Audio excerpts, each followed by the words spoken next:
we're live! Welcome to Chromatic Chimera.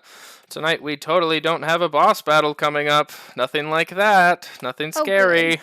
Joining me tonight is Abby as Adrian Blackburn, as Sam as Blossom on the Water, and introducing Kate as Saren, unless you watched us last week for our one-shot.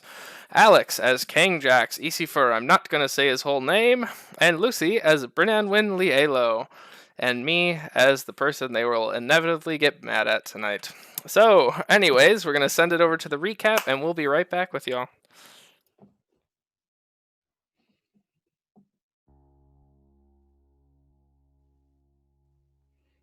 Hey, Cal. You better still be alive by the time you get this, or I swear I'll cross the damn ocean again. I'll be back in like less than a minute. Hold on. Alright, I promise I'm not as drunk as that probably made me sound. I'm not gonna lie, I'm worried about you. Things are really messed up all over by the sounds of it. I know you said Ton is helping you to find out how you were created, but you know you can't really trust him, right?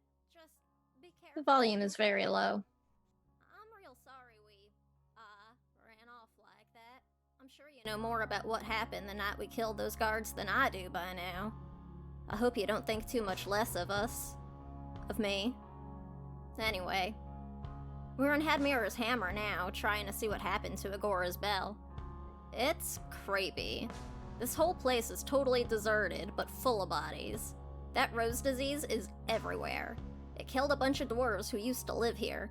A cloud of it followed us for a while through this tomb we gotta get through to find the bell. There was a disgusting pond with a giant undead alligator in it. I'm real glad I had our friends with me. I never would have gotten past that point without them. Bryn let me hang on to her while she swam across, and Adrian yelled at the alligator so badly it ran away. Fire ain't gonna stand a chance against Shield Mom next time he shows his stupid giggling face, that's for sure. We found a massive cavern with piles of dead bodies, dripping wet. That was the worst part so far, to be honest. It made me think of those pits back in Carnivale, where my family dumped all the bodies for Auntie Thunder. There was a book that sang as you read it in the temple there, too.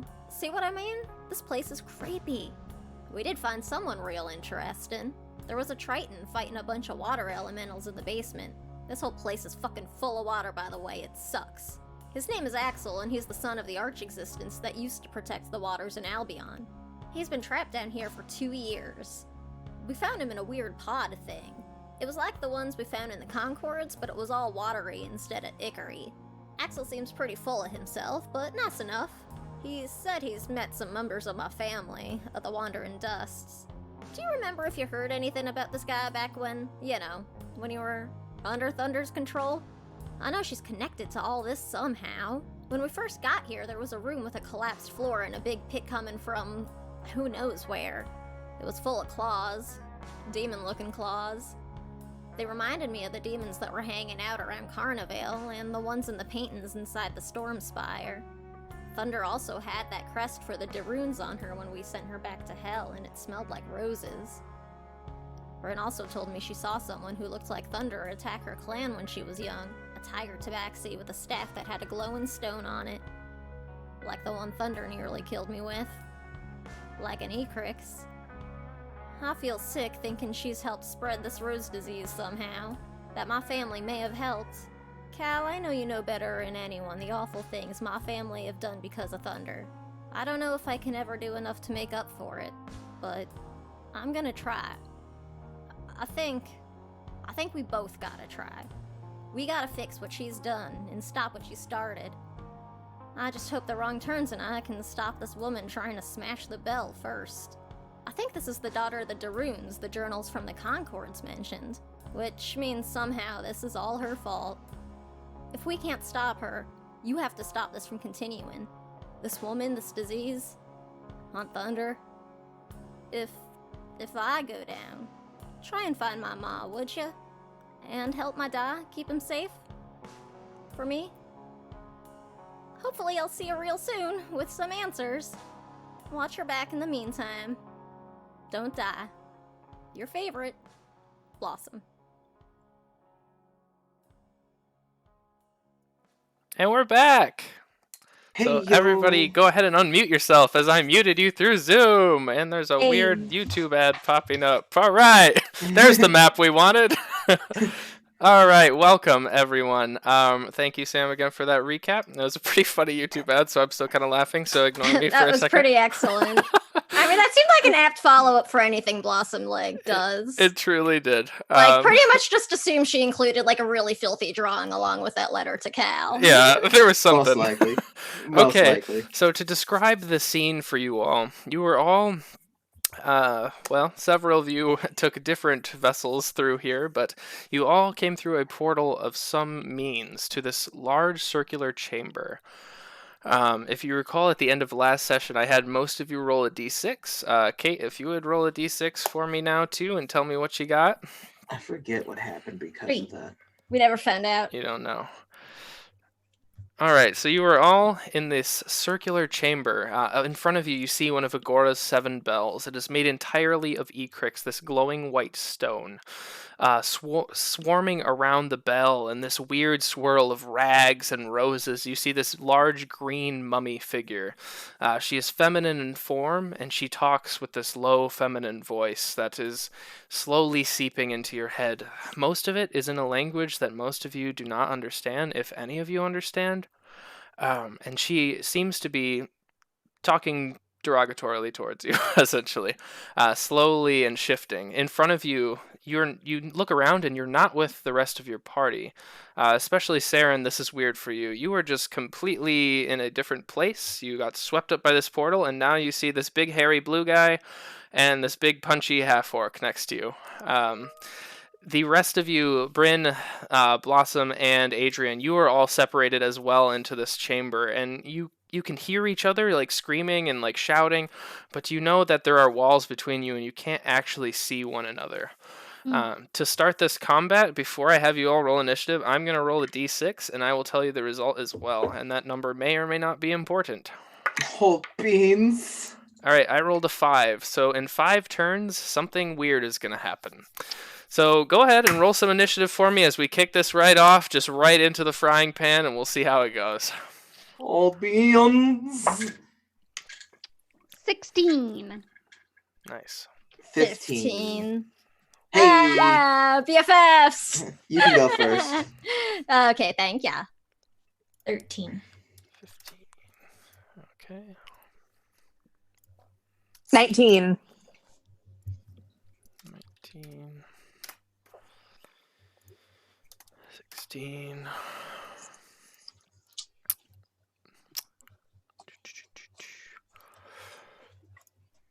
While I'm doing this, if anyone wants to address the new player as you are all kind of swarming around. Jax looks around. Oh, hello there.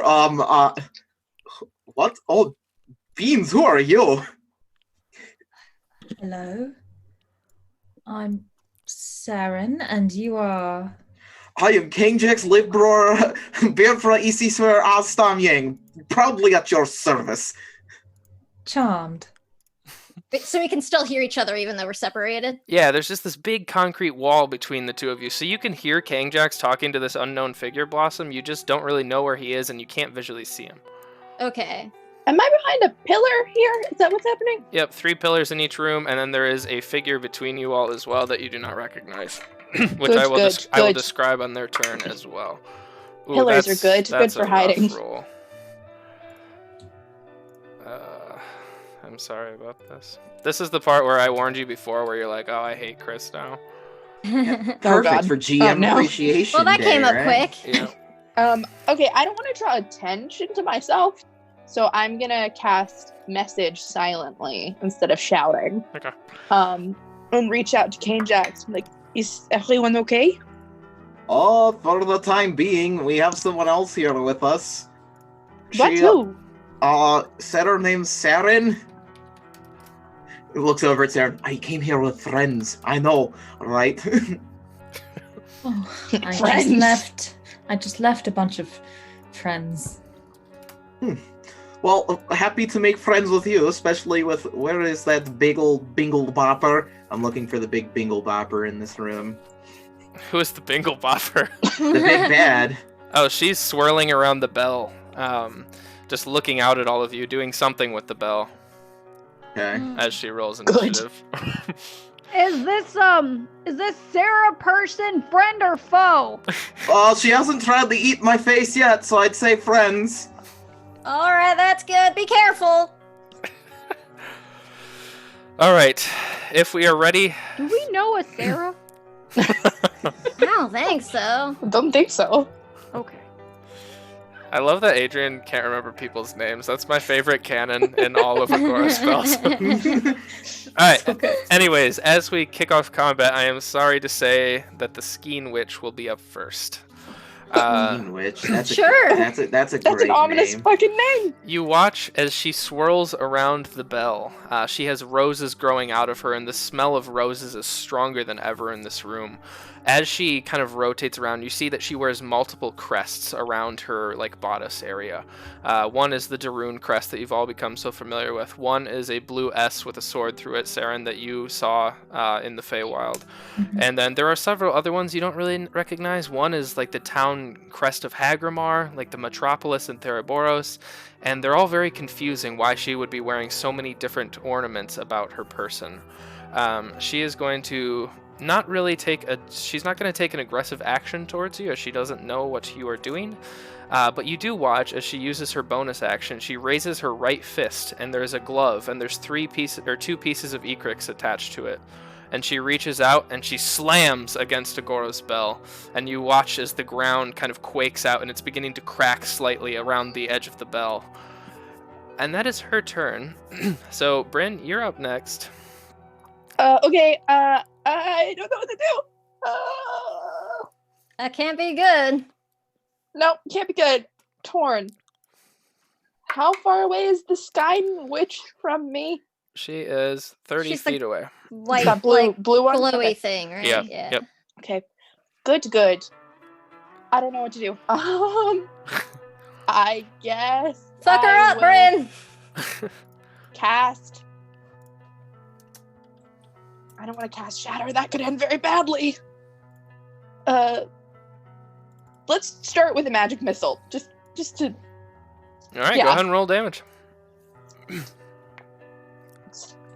3 bolts, right?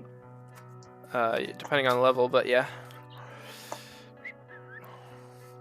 9 points of force damage. Okay, 9 points of force damage. As she is about to smash into the bell with her fist, all 3 of these bolts launch out and hit her in the arm, and she kind of pulls back, and she mutters something in this like archaic, like really like weird dialect language that she's using. Oh, good. I'll hide behind that pillar Okay. and kind of shrug at Blossom, like, I don't know what's happening. All right. If that completes your turn, Kangjax, you're up. I Kangjax, am. in your room, are you in you and Blossom tied, not Adrian, right? Yeah. Hold on, my bad. Adrian, you are up. Good. I'm going to assume that Adrian assumes that the disease is coming from this enemy. Yeah, you can assume that. So she's livid. She's gonna rush up blindly and start swinging. Petey, no, you can't roll my dice for me. Aw. So as you rush up, you kind of see her form shifting around the bell into all 3 chambers at once. She's impossibly large and long. Go ahead and make your attacks. No, Petey, no. Sorry, I'm trying to keep my cat from rolling all my dice. No! Petey's just trying to help. That's all I'm saying. I know she is. Okay, 17 for the first attack. Does not hit. What? And a 24 for the second. 24 does hit. Okay. And I'm going to use shit. I was trying really hard to plan this before I started. Is this enemy holding any weapons at all? She is not. The only thing that she could be using is the gauntlet affixed to her arm. Okay, I'm going to use. Would I be able to use the disarming attack to try to make her drop it? Sure. Or- Why not? Okay. What's the save on that? Strength saving throw DC 14. All right. That's a 9. Cool. So you kind of like scrape up under her forearm, and you hit the leather straps that is holding it together, and she kind of drops it to the floor, and she looks in like a panic, like a frenzied panic, very quickly. Okay. So that's gonna be 8, 9, 14 damage. Okay. 14 damage. And bonus action, grab the gauntlet. Sure. Yeah. You pick up the gauntlet. You see that it has 2 large Ecric stones attached to it, and you kind of just Thanos glove it, Infinity Gauntlet it, and put it under your arm. All right. Is that it? Yep. Okay, Blossom, you're up. You see Adrian just run up in a rage and just cut this gauntlet off and just start taking it away from her by force. Little did you know, Adrian just dipped into barbarian. You tell her, Shield Mom. Alright, so Blossom is gonna pull out her rapier. She can take out good old heirloom and race towards this here Skein Witch? Is that what it is? I don't know how to say it. You can just call her a witch. Skine or Skeen? I don't know. Skein Witch. Sure. I think it's Skeen. I don't know. I say Skeins of yarn, so. Okay. We'll go with that. So I got my rapier out, and once I get up to her, I'm just gonna hold out my arm, and this blue like energy is gonna come out, and I'm gonna hex her. Cool. And I'm gonna hex her dex, so she'll have disadvantage on any dex-based abilities, and then I'm gonna swipe at her with my grandmother's rapier. All right. That is gonna be a 22 to hit. That hits. Yeah. And that is gonna be, oh goodness, 13 piercing, plus 6 necrotic, that's from the hex, 6 necrotic. and then 10, 13, 14, 15 sneak attack. Wow. And that'll be Good my round, turn. yeah. You just run up and you see Adrian kind of up there with you. She's got the gauntlet, and you just kind of stick under her arm into the Skin Witch, and you see some of these roses fall off as you slash a few off of the bloom. All right. King Jax, now you were up. Sorry. And this is a bad guy in front of me here. Yes, so in this area of the chamber, you actually do see another bad guy. You see a large frost giant standing in front of you, looming down at you. Looks a little familiar. Is it that? I'm gonna run up and I'm gonna just be like, "Have you heard the good word of bullying?" And I'm gonna push him. I'm gonna attack. Push him. All right, go for it.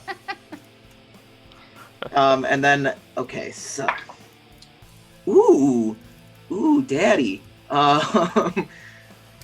25. That's. I'm gonna use my special, whatchamacallit. It's a thing. I can't remember what it's called. It's the Divine Strike. Divine Strike, that's what it's called. And I'm gonna deal an additional 1d8.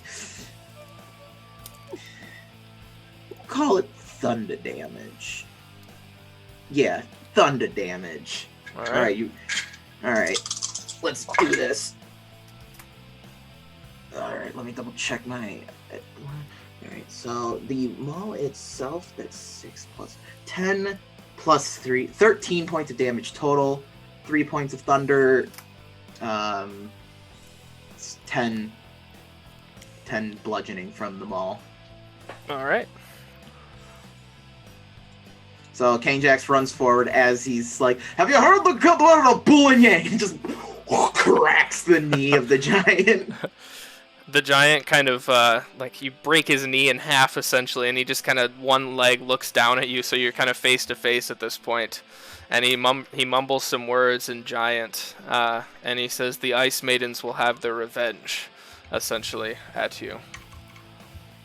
I'd like to see you try. Big ol' bopper. I love this new insult. Alright. Because King Jax doesn't curse. Saren, you are up next. Again, in your chamber, you see this giant frost giant going toe-to-toe with this new blue hairy dude that you're next to, and there's this big witch with roses on her and a crest that you kind of know. And you're up. Jesus. Okay. I'm going to look at the witch that has that particular seal that I have had my eye on since we were in the Feywild, and I am going to look at her and I'm going to cast Phantasmal Killer. Ooh, cool. What do I have to do? Let's see. Wisdom saving throw. That's not good. Oh, yeah, it is. That's a 19. Ah, saves. Man, she's wise. Okay, so nothing happens. Bummer. All right, well, you go toe-to-toe with her arcane knowledge, and you just feel this, like, almost barrier come up as you do this. And you can tell that this is a very wise old being that you are going toe-to-toe with. Okay. When all else fails, I find blunt force trauma tends to get the job done. All right. If I had something with blunt force, I'd do it. King Jax is blunt force. Okay, next up is Lair Action 1. I need you all to make a Constitution saving throw, please. I got your joke there, Him, Chris. though. Don't you disrespect Kane Jack. No, Chris was making a stoner joke there. Yes. It's a 14? 14 I is got good. it, don't worry. Because of Said course wisdom? I did. Yep. No, con. Oh. Yeah, that's 15. 21. 15 is good. 20. 20 is good. 16. 16. Okay, you're all good. You watch as what you can only call the witch for now, I guess. She extends out these like gross, dirty bandages, and they crawl throughout the stonework of the room. And you just smell this rose smell that most of you have become all so familiar with. You essentially stare into a vision of your gruesome death, and you shake it off, and you manage not to succumb to whatever effects she is trying to put you under. So well done. Next up is the henchman. King Jax, this frost giant looks back at you, and he grabs the back of your head, and then he just takes his left hand and just tries to knock you in the face. All right. 21? Yeah, that'll do it. Well, he's using his fist, so don't worry. It's I know. 6 bludgeoning damage. So 3 with the heavy Yeah. armor master, because clerics with heavy armor master are loved. You can see at his side he has this giant greatsword of bone, and he's doing this simply out of disrespect for you. And then he's going to use his multi-attack to headbutt you as well. I'm wearing his that's- queen's wolf skull. Don't I forget. know. That's a lot more, like 28. To hit, Yeah. Chris. What is this bullshit? And then you take 4 more bludgeoning damage as he just headbutts you right in is the that head. reduced or no? No, so 1. Okay. So one bad manners bludgeoning damage as he's literally just disrespecting you. That tickles. You'll have to try harder than that, you big bozo. You watch as the blood starts to kind of pour from his mouth. He's kind of hurting himself more than you. Why would you headbutt your enemy? You're only hurting yourself more there. He just goes down to grab his sword. He's like, ah, damn it. Just kinda... All right, then the other henchman. In the other chamber, the 3 of you, Adrian, Blossom, and Bryn, have not seen a henchman. But Bryn, all of a sudden, you feel a sharp pain in your back. Son of a bitch. That's an 18 to hit with mage armor. I don't know your... Nope. Mm-mm. Okay. Well, yes, actually, sorry. My armor is 18. Oh, bummer. Okay. You feel a sharp dagger pierce into your back from an unknown source. You take 12 piercing damage, and you kind of spin around, and you see this short, plump dwarven woman who has this orange braided hair down her back, and she's wearing this like black robe that kind of looks more like smoke, and she has a dagger like in your shoulder, and she like pulls it out and kind of kicks away from you, no longer invisible. I'm gonna Jaeger Yarmir for now, so he's gonna run up and punch this giant in the face as well. So yeah, do that really quick. He has yeah, because he's gonna use Flurry of Blows. And he's going to do... That was a good roll. 18 bludgeoning damage. So King Jax, you watch as Yarmir kind of runs up and just clocks the giant in the head as he's punching you in the head. It's utter chaos. You don't know what's going on. That doesn't apply. Then it is the Skin Witch's turn again. Adrian, she is going to reach out at you and attempt to use her Inexorable Threads attack. Okay. That is a 13, or no, I'm sorry, that is a 21 and a 13. Okay, the 21 hits, the 13 will not, but I am going to use my parry to expend one's my riposte to use my reaction to make a melee attack because for the Cool. one that missed me. Go for it. While I calculate damage.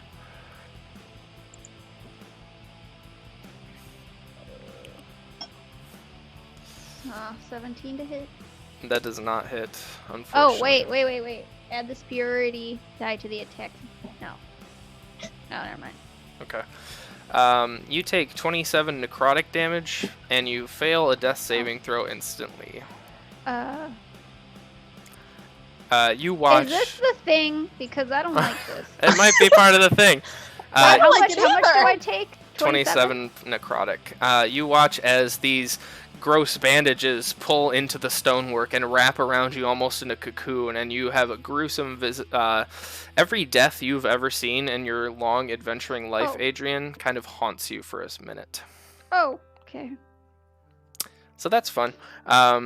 She missed her second attack, so that is her turn. Bryn, you are up. You've got this dwarven woman stabbing you in the back. You've got this big witch in front of you. I'm gonna blast the dwarven woman with... I don't have any water-based attacks, so here's hoping she's not resistant to fire. Scorching Ray. Okay. 16 to hit. 16 hits her. Excellent. Actually, I'm just gonna roll. Oh. That's bad. It's only a 10. 10 To damage? hit. 10 No, to hit. misses. 10 misses. And then 16 again. 16 hits again. Okay. Actually, 2 bolts hit. Mm-hmm.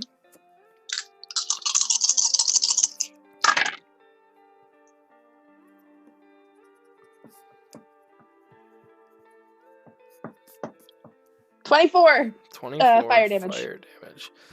So you just let out this, as you're kind of screaming from the impact of her dagger, you just kind of turn around and wheel around, and this bolts of fire hits her in the face, and she's just patting herself, trying to get the fire off of her. And bonus action? No. All right. Wizards don't have a lot of useful bonus actions. That is true. Adrian, you are up. Oh, and while you're thinking real quick, I forgot to mention this. On the other side, in the third side of the chamber, you hear a, "Don't worry, friends, I've got this one under control," and you hear Exelion also fighting in the chamber that none of you are in. I forgot he was there with us. So, Adrian, it's your turn. Okay. So Blossom crossed over the wall? No, it's just, you can't really get next to it. There you go. Oh, okay. Okay. Yeah, I'm gonna attack. I'll draw the walls better. They're hard to Nat see. 20? That hits. Oh, I thought I was next to it. Sorry. No, you're good. There you go. They're hard to see on my... Yep. And then I'm gonna use menacing attack. Beep boop beep boop boop beep boop boop boop boop boop beep boop. That's a wisdom save? I believe so. Okay, that's a... 11, 19 damage. Nice. Plus the menacing attack is... Where did it go? Oh, found it. Wisdom saving throw DC 14. She rolled a 27. Fuck. Okay. Bonus action? Well, that was just my first attack. Oh, okay, go for it. Second attack will not hit. Okay. You cut through all these bandages around you, and you can see her like horrible visage again in front of you.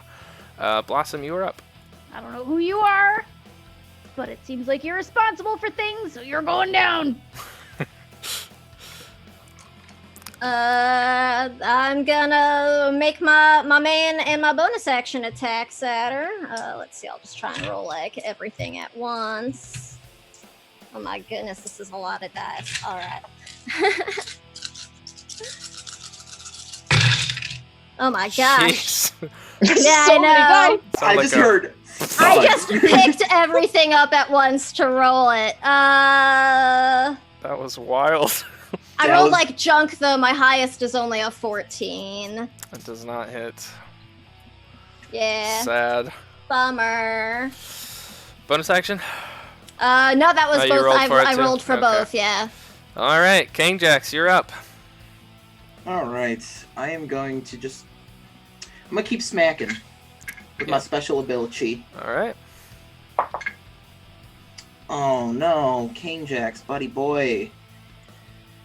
Yeah, that's only gonna be a 13. That hits him. He's wearing like a wolf pelt and that's about it. Oh, perhaps you should have considered dressing up in actual clothing before fighting us, huh? King Jax is just full of the insults today. 19 points of damage total. Nice. So King Jax will take his hammer, bash it on the ground, and it becomes like wreathed in this little thundercloud, and then he just cracks the other knee of the giant. Yeah, he buckles under the force and he's like below your head now, even though he's feet taller than you. Oi, why don't you come down and fight someone your own size? He is not looking good, by the way. He's got like 2 blown out kneecaps now. King Jax is getting some violent tendencies. I'm a little worried. I like it. Alright, Saren, you're up. Okay. Seeing the person in front of us is dying, Mhm. I'm going to throw a fire bolt. T. There's an end. Yep. I'm going to throw a fire bolt at him. Okay. That's a 15 plus 8 is a 23. Yep. Yes. 2d10.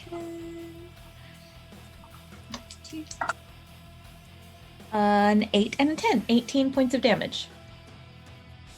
Alright, he goes down. King Jax, as you're kind of like holding his head back, you just watch this bolt of fire just cruise past your face, and he just kind of goes over in like a roaring flame. Well, thank you for that. Yells out the team. It's definitely a friend. Alright. Layer action 1. I need everyone to do nothing. You watch as there is a pile of bones in the corner of both of your rooms. And you watch as these 5 skeletons rise up from the piles. There's 2 in the room with Bryn in it, and there's 3 in the room with King Jax in it. They're all dwarven sized, and quick maths tells you that these might be the 5 royal dwarves that died defending this. So yeah, that's a thing now. I'll put those on the map. And the henchman has to go. I have like 8 turns in a row. He's dead. Bryn, they're gonna take an attack at you with their dagger. That's a 14. That misses. Nope. Alright, I will roll for Yarmir in a second. Lair action number 2 does not matter yet. And then it is the Skeen Witch's turn again. She is going to look towards King Jax, Saren, Yarmir, and this dead frost giant. And she is going to mutter something in giant. So King Jax, you understand this. And she said, "Stormheart, you always were worthless." And she's going to let out this undead necrotic cone towards you all. I need you all to make a wisdom saving throw, please. Oh. Counter spell? Ooh. Okay. Ooh. Nice. Yes. Go ahead and roll for it. It's 1 level higher, so the DC is 14, I believe.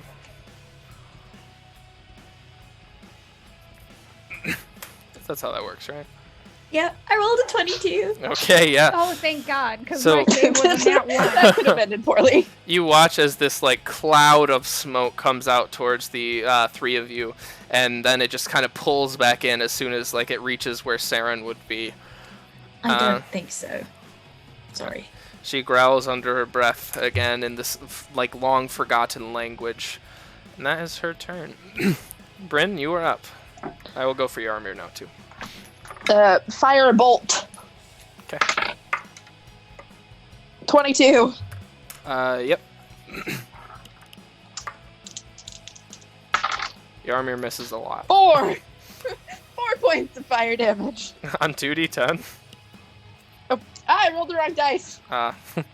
That would explain it.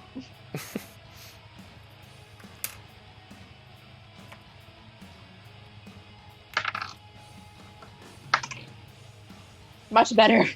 11. 11. Okay. You let out another flaming bolt, and it takes her flaming red hair, catches it ablaze, and she falls dead on the pillar. Was she not a construct or undead? She was a dwarf. So, I don't know if that that was a helps cantrip, you. So it doesn't matter. Okay. I'm gonna send Azil to help the others. Okay. And that's it. Alright, Adrian, you are up next. Again?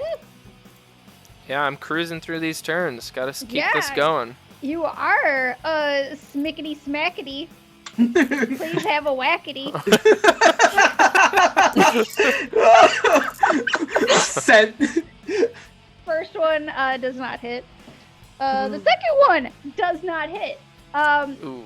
Adrian is angry and will use her bonus action to be frustrated. Alright. It's a good action. Giggity smackety, give them. You used all your energy on the saying. Really did. Alright, Blossom, you're up again. Yeah, try it, Adrian. Save that one for next time. And I will make both of my 2 attacks. Alright. That's such a wonderful sound. That is going to be a 25 to hit with my rapier and a 16 to hit with the dagger, which is a no, right? Yeah, 25 hits. 5 hits. Okay, so that is going to be... Oh, I rolled like junk damage, though. That is going to be 7, 8, 9, 10, 11, 12, 13, 14, 15, 16 magical piercing, including sneak attack, and 1 necrotic from the hex. Alright. And I'm staying right there. Alright, you just stab into her again. She does seem to be taking necrotic damage, by the way. She does? Yeah, she does. Oh, alright. Actually, never mind. Ignore me. 1 second. Okay. Anything else? Now that's it. I'm not leaving Shield Mom alone with this bitch. Alright, King Jax, I you're up. appreciate you. Shit, I feel like are there skeletons in the room with me? You said there were? Oh, yeah. They're like on the back wall back here. I can set them up. Oh no, fuck those skeletons. Can I see the Skein Witch? Yeah. It's guiding bolt time, baby. Alright. I'm just gonna do the first level. Need to hang on to those 3rd level slots. Alright, so I gotta roll my spell attack. What is my... Ooh, my spell attack modifier is good. I'm gonna use this goofy skeleton. Chris, does a 22 hit? Yeah, it does. Fuck yeah, dude. Alright, this is gonna be some nice radiant damage. 12 points of radiant damage. So Kane Jax is gonna hoist his hammer up over his shoulder, lift up his incense burner, and say some words in giant. And these little sparks of light are gonna lift up out of the incense burner. And as Kane Jax's eyes start to glow, they begin just embedding themselves into the Skein Witch. Nice. Anything else? I'm gonna put myself between Saren and the skeletons. Okay. Yeah, so you watch as like 3 dwarven-sized skeletons rise up and go after you as well. Saren, you are up. Real quick, Shield Mom should have had advantage on her first attack because Azil is helping Oh, okay. We'll use it next time. in the future. Okay, we'll use it next round. Okay. So the one with all the seals is still alive, right? Yes. Okay. Well, let's try this again. Actually, I am going to send a firebolt at her. All right. Please.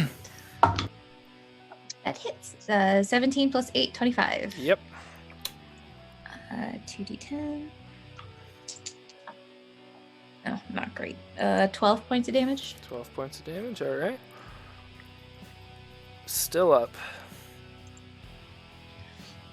She is starting to show some wear and tear, though. As you blast your flame, you see that part of her shoulder is taken out with bandages, and you see that there's no body underneath of these bandages. They're just swirling around nothingness. Alright, lair action 1. I need everybody to make dexterity saving throws, please. Oh, I'm good at those. 17.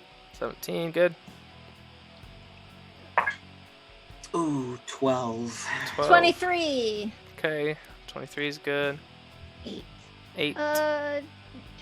22. Okay, yep. Kingjax and Saren, this makes sense too. A part of the wall collapses above you, and you hear this ringing of the bells outside of this chamber as well. You both take 5 bludgeoning damage. Alex, you take 2. Nice. Stupid feat. I love that feat. Yeah, it is very good. Henchmen are up, so they're going to attack Excellion in the other room, and then the skeletons are going to shamble up to you, Kingjax, and give you a whack. Give me a hard time. Yep. 3 skeleton attacks. Yeah, okay. 3 misses. They're simple skeletons. They just swing their arms out and slam attack you, and their bones kind of shatter against like your armor and heavy armor, Master Boy. Okay, I will roll for Yarmir.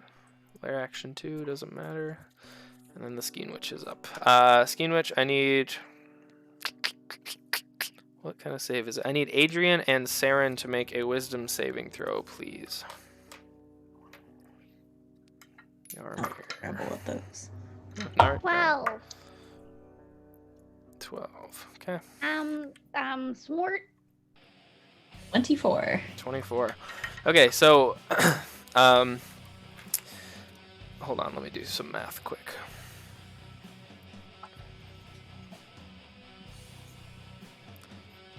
Plus 12. Math quick, the less fun version. Okay, so the way this save works is a combined save. So you kind of meet in the middle and you both fail. She is really pissed at Saren after the counter spell, and she mutters something out, and you both feel this this bandage take control, or not take control, but grasp around your ankle. And we'll have fun with that later. We'll figure out what else is going on later. Wait, a 24 failed? Yes, because Adrian's 12 kind of weighed you down. Valid. Okay. Yeah, unfortunately. Hey, it's written. I didn't make it up. No, I believe you. I'm scared. Bryn, you were up. I'm gonna scoot away from those skeletons Okay.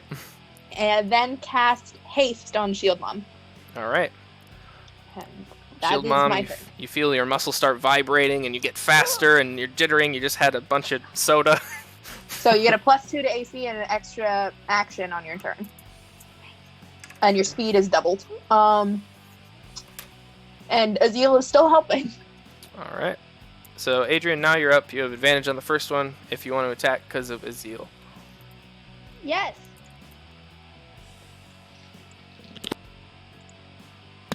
Oh my god, I'm rolling like garbage. 18. Does not hit. Ah! Second one. Am I flanking? You are not. I don't hit with the second one either. You have a third attack because of haste. Yo, haste is good. Haste. 21? That hits. Haste is Yay. that stuff. Oh, hell yeah. 8 damage. 8 damage, alright. She's looking pretty beat up. Angry. Ooh, do I action surge now? Or do I wait to see if there's a phase 2? We're gonna save the action surge. Okay. Blossom, you were up next. I'll make my same 2 attacks. Alright. I'm just like, fuck you, bitch! Leave my friends alone! That's Yeah. gonna be a 19 and an 18? Both miss. I'm so sorry. God damn it! That's satisfying. Chunk. I know. It's really It's really good. nice. Such a shame when it doesn't hit. I'm I sorry. know, that's okay. King It's Jack. such a satisfying sound. Beans Boy is up. Beans Boy's gonna take a step back and incur that attack of opportunity first of all. Well, they're pretty strong. Careful. I know. I should That's be a really- 1. That one dies. Does it just die? That one dies. Okay, well, I'm gonna cast Thunder Wave. Okay, I'll leave him up for fun then. I need Constitution saving throws from them. Okay, 11, 13, and 2. They Great. all fail All miserably. right, great, good to hear. And they take 15 Yeah, points of thunder damage. yeah. You watch as their eyeless sockets amble towards you, and then they're just instantly scattered across the wall. So as they're like trying to shamble towards me, I'm gonna just take my hammer and just, and it's gonna like get frosty, and then I'm gonna just slam the ground and just send these skeleton bones flying everywhere. Very Now you badass. see, Saren, that's how it's done. The power of Bull and Yang. We can win this. From the other side of the wall, I'm just like, sounds like it's going great for King Jax. All right, Sarah, you're up next. Mildly impressed with the magic use in taking out 3 skeletons. That was pretty well done. Oh my god, I just mimicked your accent. Oh, Beans! This is what I get for being a choir kid. I learn by listening. Well, that was very good. Well done. Now let's see if I can't do something. And I'm going to move 10 feet forward. Okay. And so I can see the lady with the seal again. And I really want to cast Fireball, but there are other people over there, so I'm only going to cast Firebolt. Fair enough.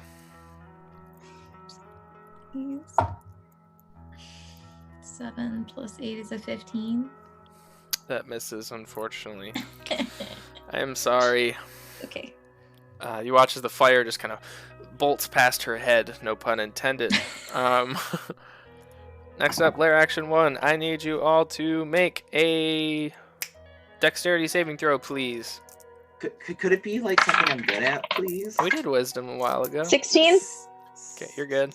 So nat 20 for a 28 total. Yeah, you're good. 15. 15's good. That's a 7. 5 and a 7.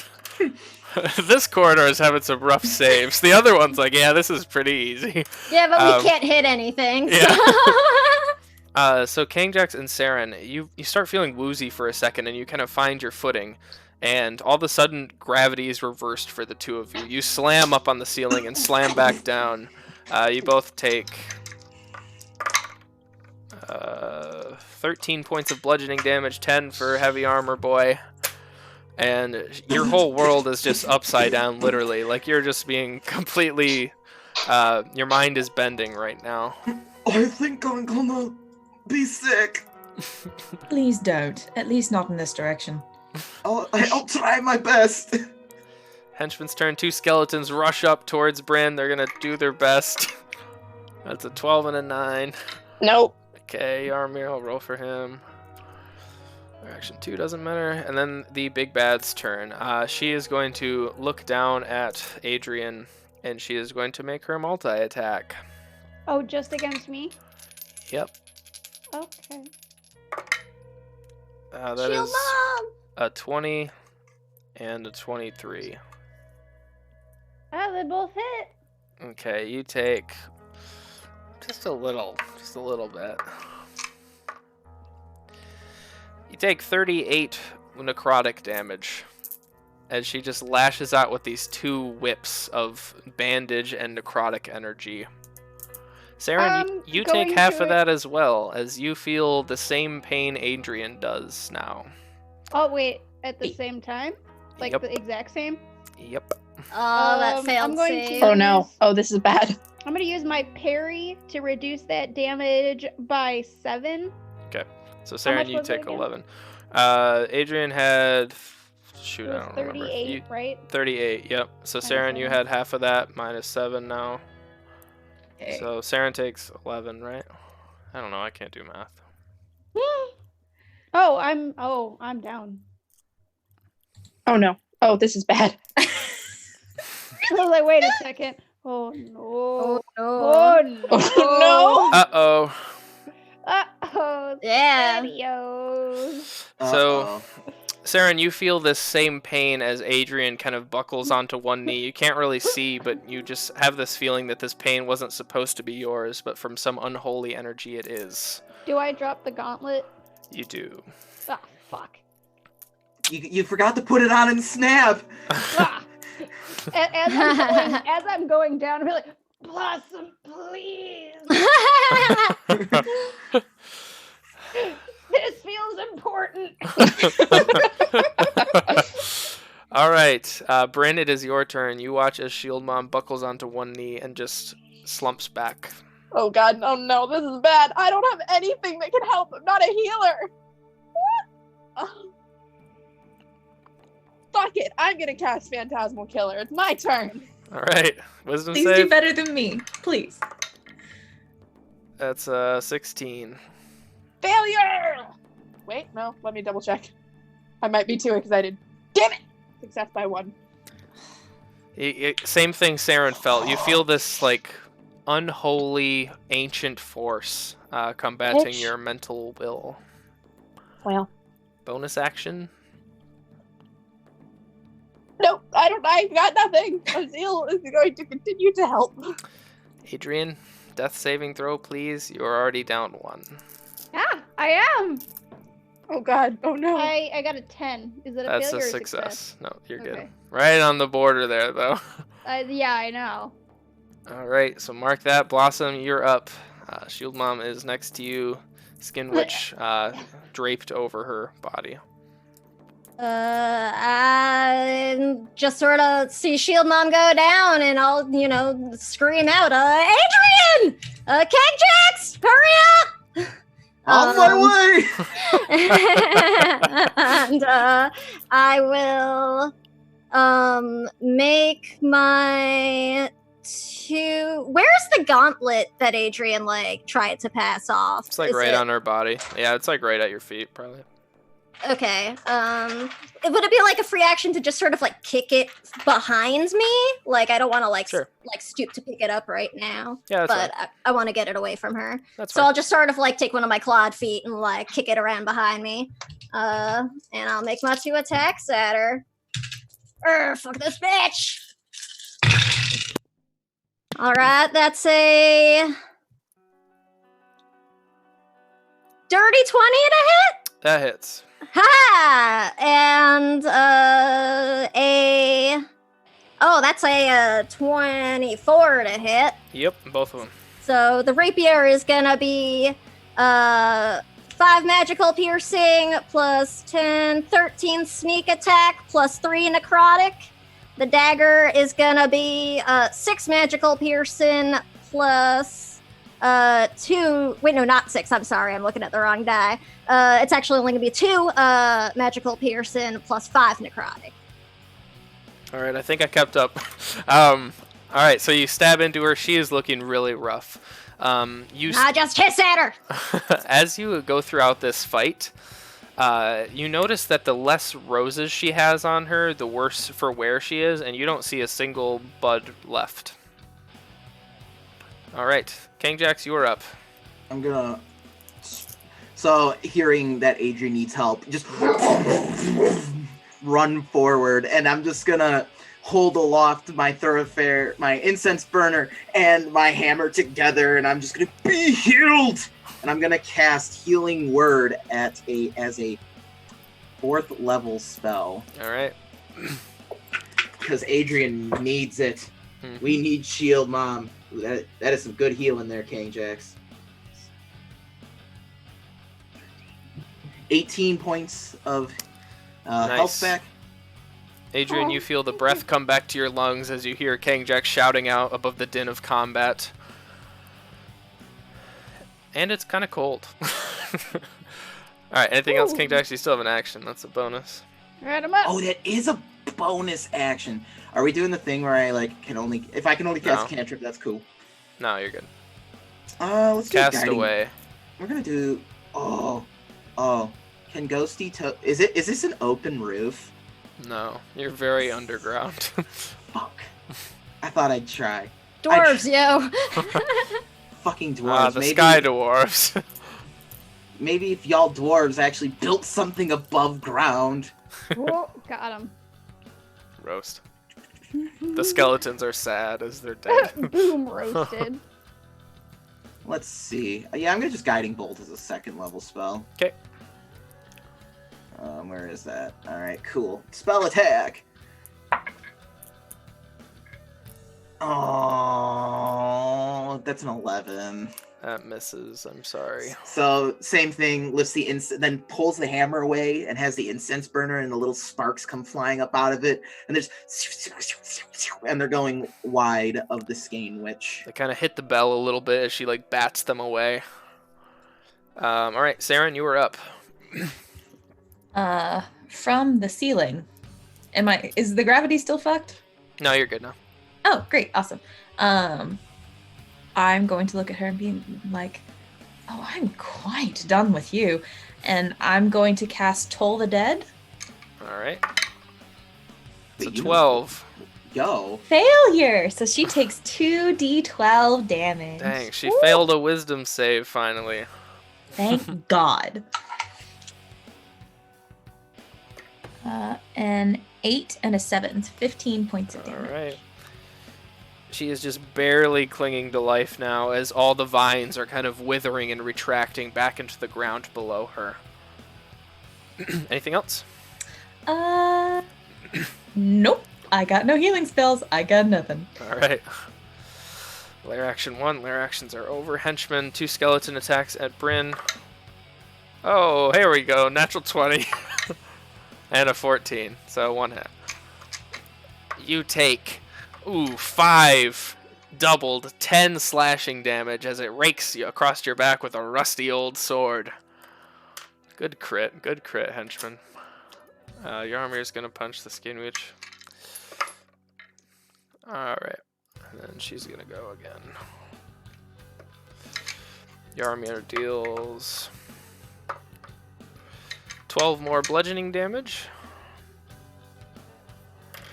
And that's his turn. All right, the Skein Witch is up again. She is going to she's going to look out to all of you, and she is going to use her Sealed Destiny action.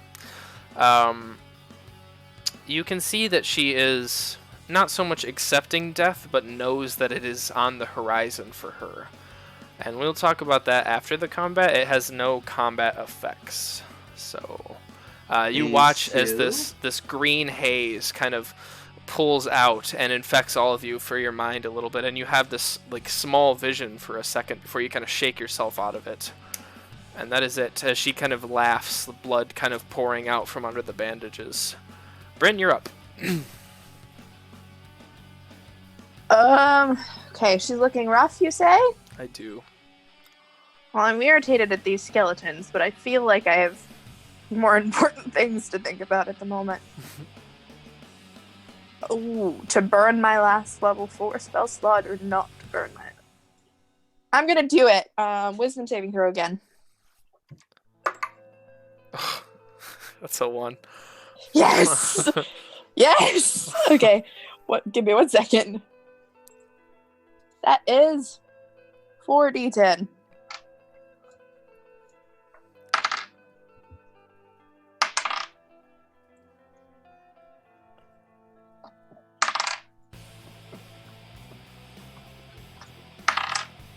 $20 points of psychic damage. Yeah. How would you like to kill this beast? So Phantasmal Killer taps into the nightmares of a creature I can see within range and creates an illusory manifestation of its deepest fears. Now, I don't know what this rose mummy is afraid of, but whatever it is. So in front of you, you see essentially... I guess I don't know how to narrate this, but her biggest fear is being forgotten.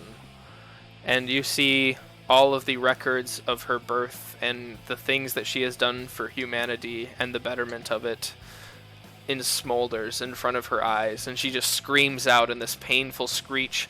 It cracks the bell, it's so loud, and for a second you're like, oh shit, we broke the bell. And it doesn't actually break, and it doesn't lose its form. But the Skin Witch, she just dissolves into these green glowing bandages. She dissolves from the feet up, and the last thing you see is just this hideous smile between the bandages, laughing as she dies. That's not good. You hear from the other side, eventually, Excelion's yelling out, "Is everything okay over there?" I think Maybe. so. For the immediate now, Adrian, how you doing? I'm a little sore. I've had worse. Hang on. I do see now that I have one healing jelly left buried in my inventory. So I'll pluck that off my belt and hand it over to Adrian Much appreciated. and pick up that gauntlet. Mm-hmm. Can I, like, check it out? You look at the gauntlet, and it has similar stones to the one you have, and they are both chained to the gauntlet, kind of like Thunder's staff was, and the Ecrix are moving about on their own, as you know they do. They definitely don't want to be chained to this contraption. Yeah. I'll just, like, look at my Ecrix and be like, don't worry, buddy. I don't know what to do with this. The skeletons are, like, we're out of combat now, right? Yep. Like, Skeletons shatter when she does. okay. Hey, Bryn, what do you make of this? What do I make of it? It's just Ecrix that she was punching the bell with. And the bell looks like it's made of Ecrix, right? It does, completely of it. My guess is perhaps this material can only be broken of something of equal strength. So you don't think there's, like, anything specific about, like, the gauntlet besides it's meant for bell punching?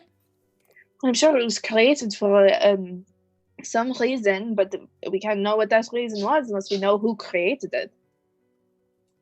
Alright. Well, add that to the fucking list of shit to figure out, I guess.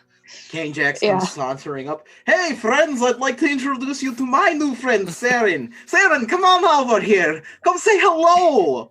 I have been like dusting off my clothing. I'm so mad that I took as much damage as I did. And yeah, I'll walk over. Oh, Saren, you might actually just want to describe your character for those who didn't want to watch who didn't watch the one shot yet. So. Sure. Or maybe like people who actually. Oh didn't yeah, right, see right. You see before you a human woman, very, very pale in complexion, and she has bright red hair and startlingly green eyes. The clothing she's wearing did look nice at one time. This battle fucked her up. But What did you say? Redhead with green eyes? yeah, So wait, is this Bryn's twin? Right? Friends. Hey. Bryn has dark skin. Should we canonically. all describe our characters? Because I don't know if, like, Sure, let's do it. I don't know, like, if Kate knows what we all look like I anyway. don't. so- Yeah, But I let's do want it. to. Let's do it. All right, hold on. Let me pull up my picture of Big Daddy King Jax, the Reverend himself. Blossom, you The can Beans describe Boy. yourself as Beans Sure. Boy's pulling up. All right. Blossom on the Water is about just shy of 6 feet tall, leopard based tabaxi. She's got like a bunch of like golden like earrings and stuff all around her ears, and her septum is pierced. She's wearing this like wide, almost kimono sleeve style shirt that's like sheer on the sleeves, so you can see through and like see all her spots and stuff, and it's got a flower embroidery. And she's got boots that leave her like claws and like heels exposed, so she can still like climb shit real easily. She has like the sort of like floofy like hair, like sort of like top like just like puff deal with a hair clip in it that looks like a tiny sword. And her clothes also look like at one point they were really, really nice, but it was a long time ago. Everything's like really weather worn and like frayed and stuff now. And she is just smiling a big like toothy cat smile at you. Bryn? Bryn is a wood elf, so she's tall and slender, kind of severe features, but pretty long, lots of very, very long, dark red hair, bright green eyes, dark skin. She's wearing, dark as in very tan. She's wearing green traveler's robes. They're nice. They're long, like wizard's robes. She's got a wizard's hat. They've been through it, these clothes, but they're sturdy and they're holding up. All right, Adrian? So Adrian is an older human. She looks like she's seen some shit. She's got short salt and pepper hair that kind of is like almost like the Pidgeotto style. But it's more salt than pepper at this point. But you can see that the left side of her face is just like torn up with old scars, and she's missing her left arm below the elbow, which is replaced by a wooden prosthetic with slots in it that allow her to mount her shield on it. She looks very grumpy all the time. All right, Beans Boy. Beans Boy. So Kangjax is about a little over 8 feet tall. He is a furbog. He's covered head to toe in thick bluish, whitish bluish white fur, and he has very, very icy blue eyes. He has a kind of like a slightly elongated nose, kind of almost like a little wolf snout, and has like a black nose at the end of it. His hair is, well, frayed right now and kind of looks like a very messy lion's mane as it drapes over his big ears that kind of flip up like that. And whenever you like speak to him or he hears a noise from like where a direction he's not looking, his ears will kind of croon that way. He wears kind of like this battered plate mail and like furs under it, and over his shoulder he has draped a maroon colored kind of like this half cape that covers like half of his, like one of his arms almost, and he carries a large maul that looks like it was chiseled from ice itself, and on a chain around him is like a little incense burner that always seems to be burning something that smells pretty good. And you might just see some rolling paper fall out of his pack once in a while. And then Exelion as well, since he's there. He is a large, slightly shorter than Kangjax, but still pretty big dude. Large muscular Triton with a large orange beard and goatee with long orange hair as well. Several scars across his chest that have like seemed old and kind of have faded into white at this point. That's pretty much it about him. But anyways, you're all there. Hi, Sarah. I'm Blossom on the Water. Hello, Blossom. Pleasure. What are you doing here? That is a very good question. I was in the Feywild up until about 5 minutes ago. The Feywild. Feywild. Yes. Bryn looks very concerned. How? Are you from there or something? No, I'm not. So I'm part of the I follow the Weave, and our libraries were getting stolen, and someone had opened a portal. Wait, entire libraries, like the buildings? Yes. Not like literally the library. Yes. Like not just what was in the library. Correct. So Walks up to buildings, Bryn. books, people, everything. I mean, damn. She does look horrified by this information. Fucking impressive. Blossom just looks impressed. Wait, are you a nerd too? Of a Oh, we already have sort. one of those. I mean, I suppose I have dedicated the last 15 years to study, so maybe. Oh, were those firebolt things that went whipping by? Was that you? Yes. Ah, because Kangjax is usually lightning, so I was like, that's fucking weird. Yes, the firebolt was me. I can also I like back and forth at Bryn. So much Uh, fire. Oh. Yes, so we did get our libraries back, and then a whole bunch of portals opened up, and I was separated from the group I was traveling with, and ended up here somehow. Well, Damn. that's quite an adventure. Well, we're more than happy. Oof, been hitting the leaf a little too hard today. We're more than happy to help you out. I think we've kind of gotten through the worst of it. Don't say that. Don't Don't say fucking that. Ajax! Oh man! The And ground I'm- rumbles just. And I'm quite aware that Chris is going to make our lives living hell later. We got till 20 minutes before we wrap. That's pulling a Chris right there. Well, hi, welcome. Thanks for the help. Hello, and what are your names?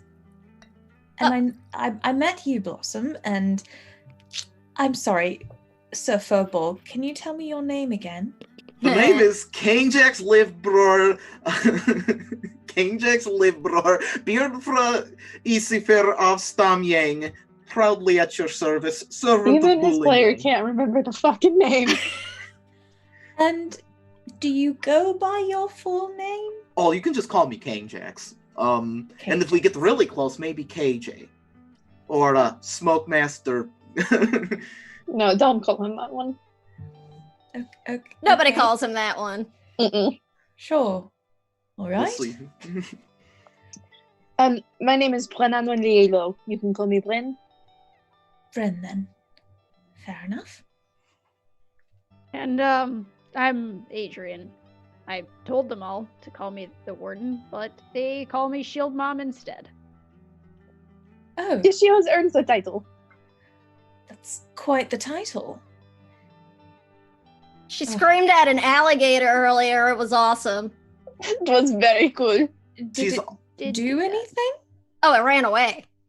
Scared the alligator very bad. Also, it was an undead. alligator? Did I forget to mention that? Yeah, I don't know. Crocodile? I don't fucking some kind of Alligator. dumbass water thing. Died. I'm very scary. It's true. Don't make her mad. I She'll once make you on laps. We could have used you in the Feywild, is all I'm going to say. saw her beat a bingle bopper with her own arm. It was incredible. I have no idea what she beat, but it sounds impressive. All right. Maybe we should continue the pleasantries elsewhere, though. This place kind of gives me the creeps. Yeah, maybe a good idea to not be here anymore. Is there Plus- a way for us to seal this chamber so no one else can try and break the bell? I don't know. I mean, maybe I'm sure the chapters will want to put somebody stationed here or something, I guess. But actually, fuck, there might be more fighting going on somewhere outside of here. Do we see an exit looking around the room? No, but what you do see is you see this ghostly pale form hovering Oh, no. hovering on the Phase 2! on the outside of the circular chamber. Ah, shit. It's one of the dwarven skeletons, but he is now a ghostly form, but he's wearing gold plate mail and a golden crown, and he has this large battle axe slung over his shoulder. And KJ's gonna be like, whoa! Bryn's not scared of ghosts. She's gonna walk right up to it. I'm just did I drink too much? The answer is yes. Bonjour. Hello, I am Thormund. I was one of the original royals, and we owe you a great debt. Oh, well, this was personal for us, so there is no debt here. You watch as another ghostly form floats out of the ground, and it is a female dwarf. She is bald, and she has this bandana on, essentially, again in this kind of nice leather. And she goes on to say again, "Please let us repay you. The royals would not be here without you. Without you, Agora would have sown chaos across the lands today." I mean, okay. I won't say no. Please, let us show you the secrets of what has been going on here. And another ghost forms out of the ground, and the dwarven woman that Bryn killed, Oh. the ghost goes over and kind of nudges her and pulls out a keyring from her pack and hands it to Bryn. And the now 5 dwarven ghosts, the 5 royals, they point their spooky hands out towards a door that has now appeared on the side of the chamber. Oh. Thank you. I'll go to the door, try the key. Once you know what is inside of there, you may not view the world the same. Alright, look, Bryn, you're not going alone. I'm coming with you. I don't want your worldview to be changed alone. Plus, I mean, I'm going. Yeah, I'm pretty yeah. sure we're all going. Sounds Yeah. like some Tempt me free with knowledge knowledge. and then expect me not to go. Oh, I like you. Yeah, I'll open the door. Okay, you enter into a hexagonal chamber. It's no more than 30 feet across. The walls are completely covered in artwork of lords and ladies shaking hands, clad in armors and crests and cloaks. Very high prestige individuals just by looking. They sit on grandstands, clearly indicating their rank and prestige. The floor is covered in a painting of an extensive family tree, the Darun family tree. It is topped with the same crest that you have seen over and over. It is scuffed and hard to read in certain places, but it is extensive, and there are generations on generations of this family. Desks line the walls of this room. Some have maps of continents, and there is one of the entire world as well. Small red X's and check marks are painted over many cities and all major continents, indicating that whatever they wanted to do has been accomplished in this point. A world map is on the ceiling, and it appears to have sentences that are floating through, as if people are communicating with each other through this map. There's also a lot of treasure in the corner. We have seen a map like this once before, yeah? well, Closet teleportation thing. Am I misremembering this? I no. don't. I think that was a past life. Oh, was that fast life? Yeah. Sorry. Never mind. Forget I said that. So, I'm just kind of looking at all this. What does everyone else make of this? I don't like magic in this one. any of it. I want to take a look at the map and see like what some of the places marked off are like what some of them are. Okay. I mean, you take care of that. I'm gonna go look at the treasure. just to make sure it's okay. I want to If- look if at we want it to be safe. the family tree. Okay. All right, so we'll go in order here. Blossom, you kind of walk over to the maps that are kind of staked into the table with like these knives. There are small red painted check marks on every major city in Theroboros at the very least. Most of them on Albion. In fact, most across the entire world. Ah, shit. Um, Concord's checked off? They are. What about Pearl? Pearl is not really on the map, so no. Okay, so it's just Pearl like is the very larger small. landmarks. Yes. Okay. And next to them, they have initials, like small initials written. And if you cross-reference them with the family tree, you can find the initials on the family tree. All different people?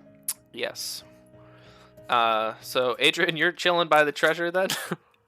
Just scoping it out. You find a shit ton of stuff that we'll get to after all the info is done, alright? Sounds good. Nice. Bryn, as you're kind of kicking some dust off the family tree, you see that, and yes, I did make a huge family tree the other day with my free time. I'll send you a picture of it because I have to cross out a few of them because, as I said, it is kind of worn. Basically, the Darun family tree reads as follows. There is a mother named Radka and a father named Richter. They had 3 girls named Rakash, Razana, and Rose. Rose was the youngest, and she has a line indicating that she died early in her life. Essentially, what you gather from this is that they bred out their last name intentionally. They have been changing their name over generations. And now there are no people with the true last name of Darun. yet they are all still a family. Do any of the names look familiar? Sure. Yeah, there's quite a few, or not quite a few. There's you catch a few of them. Victor and Persephone are on here. Oh shit. Yeah, their last name is Wraithrender currently, but they are long descendants of the. Excuse me. Who? Victor and Persephone. Those fuckers. Oh shit! The maybe vampires? Yes, they are at the very bottom. Generations after generation leads to them, and they do not have children after them, as far as family tree knows.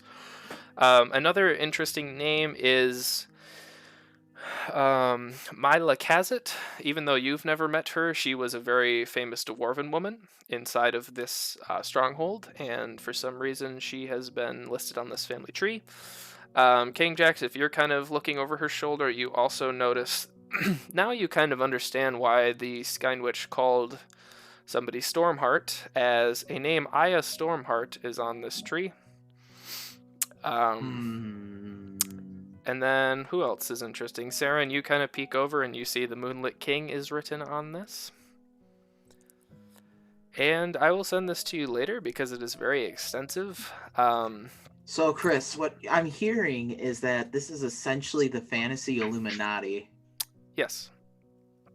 As you kind of flip through books and things, you hear ramblings about Maywood was successfully infiltrated today. I don't think the Queen suspects a thing. And it's almost like notes being sent back to this room of places all across the land, of these individuals throughout these generations infiltrating these very important cities and factions and civilizations, and they are now rooted in them.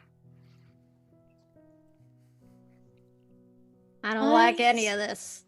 Are there any indications of what they're planning to do? And any notes on like the reason for the illness or Sure. anything? Yeah. You open up a book titled Rose's Legacy.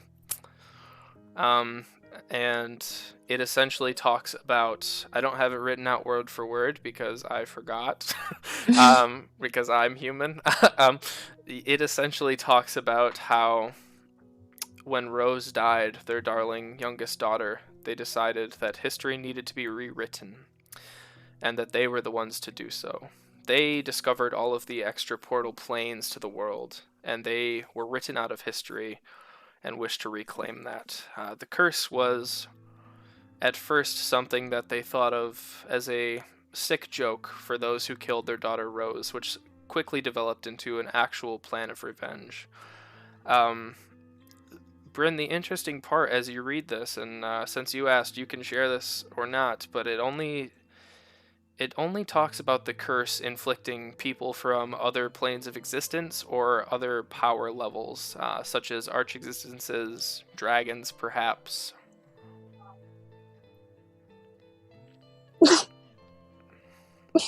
Wait a second. What the fuck? Adrian, What? you maybe should read this. What am I reading? This here. But You Well- get the same info. Well, it says it only affects like powerful beings. Yeah, it says that only extraplanar entities, like people born in the Feywild or the Shadowfell or in arch existence, or maybe a god perhaps, or of dragon blood. Well, Can- this obviously isn't correct because Callan has it, and Callan is human. half elf. Well, that's Fey ancestry. Barely. Yeah, but it still counts. Okay. So how does the book say what to do about it? And any reason that I might have survived it? There's nothing about that. You also get the gist that this was essentially supposed to be a disease that lay dormant until they set it loose. Is there any mention of Blossom's aunt? Yeah, I was just about to ask. Blossom, you kind of look around, and on one of the portraits in here, you see A handsome, striking, pale individual with deep blue eyes. This is Victor shaking hands with a tiger-looking tabaxi. Ah, fuck! Just like very loudly. Are there any infernal branches on the family tree? No, there are not. So she's not part of the family. So then what the fuck? But willing to do some dirty work for him, I fucking guess. Perhaps. I mean, the dream I had about her speaking with my mother, but that still does not make any sense. I don't know. I got no fucking idea. I don't know. And I mean, that would have been a long time ago. I mean, Thunder got... I mean, I guess I don't know, Bryn, no offense, elves and stuff. I don't know how long ago that happened when you were little. Like 90 years? Oh, damn. All right. Well, then, I mean, Thunder was almost, when... Cause Da said that Thunder started acting, weird and stuff, 10, 12 years ago or so. So that does not make any sense. I mean, I don't know. I don't know how far back the shit in my family was going. I mean... In my dream, it was definitely Thunder, though, right? Looked a lot like her. But not definitely. Yeah, it was definitely her. Okay. No, it was definitely her, though. And of course, it was a dream. Maybe it didn't happen at all. I mean, that But part of me thinks our DM probably didn't tell us about it if it didn't happen. Well, I mean, you said she had a staff and stuff in the dream, and she had one with the Ecrix on it at the spire. And I'll just gesture at the Ecrix that I guess is still kind of are they still hovering around, or did they chill out now that we've left the room with the bell? Did you unchain them? I guess we would have. I don't know. I didn't realize. I would have wanted to. Yeah. Okay. One of them floats up to Adrian, and one of them floats up to King Jax. Oh. Oh. So everybody has one now. Except Sam, but she's new, so. Alright. But so all four of us have, or five, I guess, with Yaramir, have an Ecrix now. Are they still acting up? Or are they kind of just chilling in our hands? Yeah, you see that the sentient white glowing stone is kind of floating around you a little bit. Okay. Some of them more playful than others. They all seem to have their personality that kind of matches yours. So mine is fucking drunk as hell. Yeah, yours is slamming into stuff. Bryn's is wobbling around. Yeah. Bryn's is sitting is there grumpy. calmly. Adrian's is scowling, and King Jax's is spinning around in circles. Oh, look at this. Smoking slightly for some reason. He's going to... I like it. He's pretty cute. Okay, well. Adrian, I will give you a list of all the stuff that you found if you'd like now. Yes, please. Yes. I'm gonna keep Money, raiding the room please. Yeah. in hope of finding anything useful. I would like to try and search around for hidden compartments or doors or anything, maybe. Okay. It seems like these people were pretty comfortable just leaving their shit out, but who knows? Yeah, you get the sense that you're in the secret door, so there's not a lot left. Okay. Where did the list go? No. The dwarf said it would change our worldview. My worldview feels unchanged.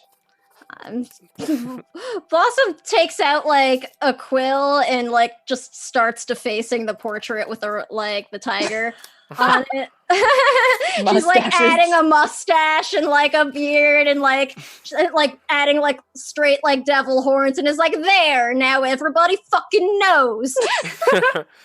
Saren, as you are kind of taking in the scene as well, you do see a list of factions that have been infiltrated, and the Order of the Weave does have a red check mark next to it. Are there any names associated to see who might have infiltrated the order? There are the initials. Sure, hold on. Well, there is the initials BW, but Excelion's like, oh, by the way, I fought this green dragonborn in the other room, and he like carries this dead green dragonborn over. The rest of you can assume that this is Blazon, the dragonborn that works for the Order of the Weave. Oh Mhm. man, Gotta do Acrylius is it. gonna be bummed.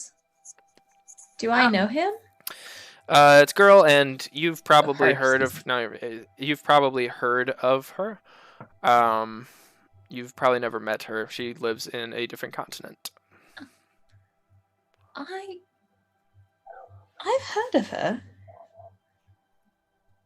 Really? Never met her. Yes. Well, she's part of the Order. I've never had the chance to meet her. We had been supposed to deliver a letter to her from actually I guess if you know the Order, we were Acrylius Finch hired us to deliver her a letter, but she was missing. I guess we found her. Yeah, you've dear. definitely heard of Finch. They are a very. They live in the continent of Albion, but they're kind of a top dog. They're pretty high up. Oh, really? They hired you? Interesting. Yeah. And did they say what the letter contained? Not exactly. Do you know what the letter contained? Maybe. May I read the letter, please? Oh, we don't have it. Do we? Do we still have it? I don't know, do you? I think We we haven't left it delivered with it yet. someone. Did you? I don't remember what happened with that. It essentially. I thought we No. brought it back because, like Yeah. Blossom was all for leaving it with the receptionist, essentially. But I think we brought it back to Finch when we were like, "She's fucking missing, buddy. Sorry." Yeah, I think they have it. Those of you who read it do remember that it basically said, "Hey, I'll meet you here. The weave is fading. I feel its magic weakening every day." That's essentially what she. Yeah, I'll relay that. Oh, well, that certainly is interesting. Mildly terrifying, but sure, okay. I mean, maybe it's connected with all these pretty little X's. Okay, so Still This is- vandalizing the painting. this is very frustrating to me. Let's all just can we take a minute and try and figure out what the fuck is going on here? Kane Jax is like Okay. standing in the back, just lighting up. Okay, Jack, Oh. this is good. You said we need to start thinking. I'm getting galaxy brain right now. Oh, good. Okay. We're So- professionals. There can tell. is a family that no longer has its name that has been bleeding out throughout the generations, trying to infiltrate many, many organizations, orders, groups of people, even species. They created a disease that would activate upon triggering for them as revenge for the death of their youngest daughter. It affects people from other planes or from with fey blood or such. They've been poisoning the water systems. Transforming people. So, Those pods we found down yeah. With the Gith Yankee. Yeah. Drow, yeah. Yeah. Oh, beans. Am I forgetting anything? I feel like I am. So then Bulin got it because he is Arch Existence. I guess so. Well, I think we should go kick their arses. That's what I I think. agree. We already Okay, but fucked up why? one of them. But why? Why are they doing this? What's the plan? We gotta find something else. There's gotta be like another room or something. Is Well, there another okay. door? Wait, so But how no, long that has they- this order existed? How long have they existed for? Before history, apparently. As long as Yeah, from the last document that you read, they were one of the 12 founding families that Aesthesia made upon creation of the world. So they've been around since before, like all the gods died, right? Oh, yeah. Well, Oh, and also Thunder and her plan and creating things in the infernal realms and having a shrine of dead, a necromantic shrine for something. We've seen several shrines, unclear Cora- what they're for. Perhaps their purpose for doing this, absolute and total control. Making the world right in their view. I mean, isn't How that what... does starting a plague accomplish that? Perhaps they see extraplanar beings and demigods as, well, maybe they want to take away that influence from this realm. Perhaps. Now, That is possible, but why are they working with the Rakshasa? Now, perhaps I'm putting on little tin hat, but perhaps they're the ones who orchestrated the God War. I'm just thinking here. Possible. Unlikely, but possible. If they're against extraplanar influence, why are they working with Rakshasa, though? Perhaps ends to a means. More resources, maybe? Maybe. I've heard of weirder alliances, honestly. I Fair mean, enough. and if anyone wants to undo the fabric of reality to give a big old middle finger to the gods, well, Rakshasa would really want to do that. They'd want a piece of that action. I thought of something and then I forgot it. It was early. The horsemen and the bells, are they related or is this something different? They seem related, considering. Perhaps they are Maybe. related. Perhaps. And I mean, that was when we first met Persephone and Victor. Yeah. So why eliminate all extraplanar influence if you're only going to bust a hole through a barrier to another plane and release an astral dragon? Great reset button. Perhaps they think this realm is beyond a redemption. What do you think, Agora is going to spare them? I mean, I No? got the sense they were like trying to rewrite, history or something, like write some wrong that was done to them, but I don't see how doing any of this stuff like does that. And what's the wrong? I mean, we know Rose died. We don't know what killed her. I mean... Well, apparently they think whatever it was some, I don't know, backstabbery maybe? The other founding families killed Rose because they were trying to take her Ecrix from her. Good. Okay, never mind. We do know why they killed her. I mean, I do agree it is an extreme reaction to your daughter dying, something a few sessions of therapy could have maybe helped out with, but no, But we're going to destroy the whole world? How is plague vengeance for that? I don't know. Haven't you ever, wished terrible things upon your enemies? I haven't, because I'm a good boy. I mean, it was... If they were one of the, founding families, and it was the other founding families that did it, then I guess in some way pretty much anybody's, somehow related to them. So it's like an act of vengeance, just super watered down. Plague. Sorry.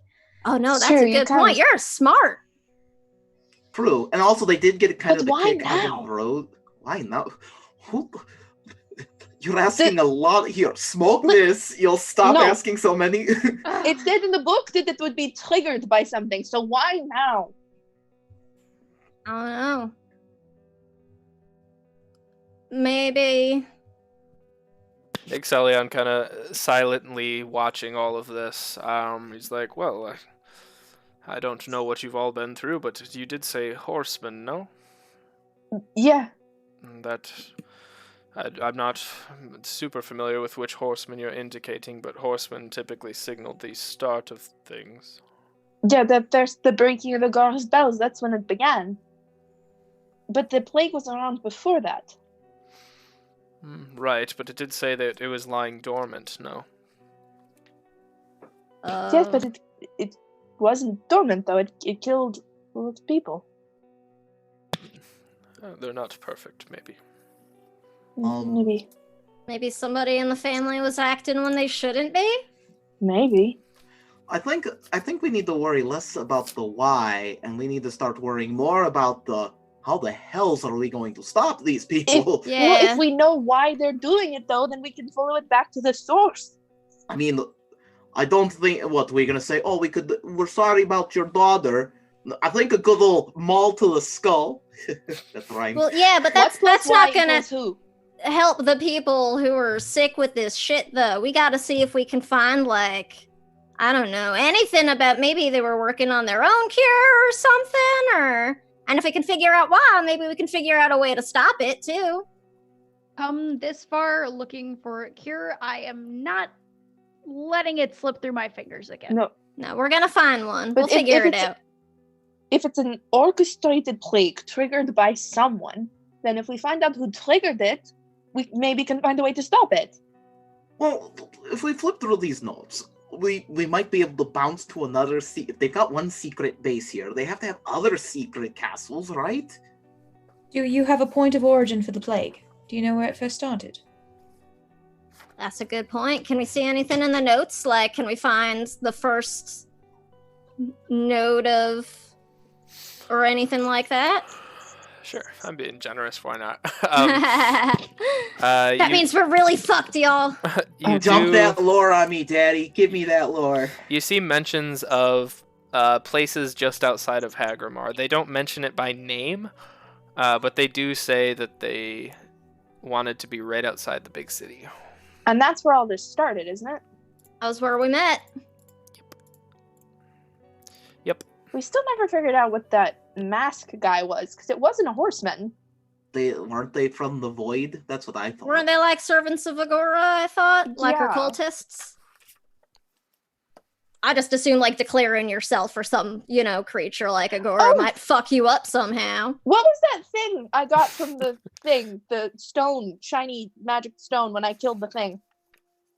Which thing? What? Do you remember way back in the beginning, like episode 1 or 2, I cast hold person on a thing and then I slit its throat and I got like a rock from it or something. Wasn't that Ecrix that you got? Was from that it? the Ecrix or was that something No, else? the first Ecrix was in the volcano. I don't remember what that is, so I'm going to say it's not what you're thinking It's it is. not essential. Retcons. Hey. All right, Adrian, while they are putting their tinfoil hats on, you find... How's this treasure looking? It's essentially like a little side closet area. Ooh. And Is it like a walk-in closet? Yeah, definitely. Fashionable. You see one of the ghosts of Thormund, one of the kings of the 5 royals. He says, and please take all of this on behalf of the royals. This was not our main treasury, but this was our private loot. And she's like shoveling stuff. I couldn't. It is. I can. If you insist. It is dishonorable to refuse a king, and he kind of laughs. Oh, well, in that case. Adrian, you find a shit ton of stuff. Oh, yeah. You find about 6.5k gold. You find no, we'll go to that last. You find a belt made of stone. You find a long rope that you kind of start picking it up off the ground, and you realize that it just keeps going, so you got to pick up the whole bundle. You find some bracers. You find a big-ass maul. You find a large gauntlet. Give me the ball. Give me the ball. You find a small, dart that you would throw. You find a small bowl that looks to be made of Ecrix as well, and you find a small brown box ornately carved with interlocking golden lines. Quick question, bowl, because my mind is in Kane. I'm in the Kane Jack's mindset. What kind of bowl are we talking? Cereal bowl. No, just a straight bong of Ecrix. Just a huge bong.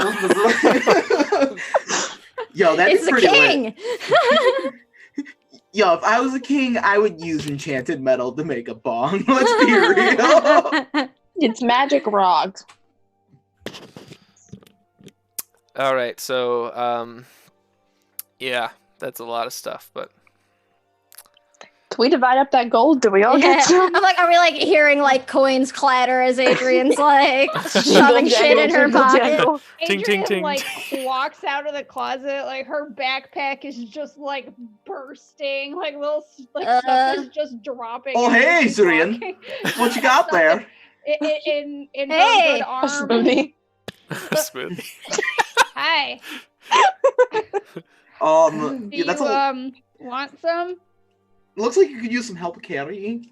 Yeah, that'd be great. Maybe we I should mean- all partake a little bit.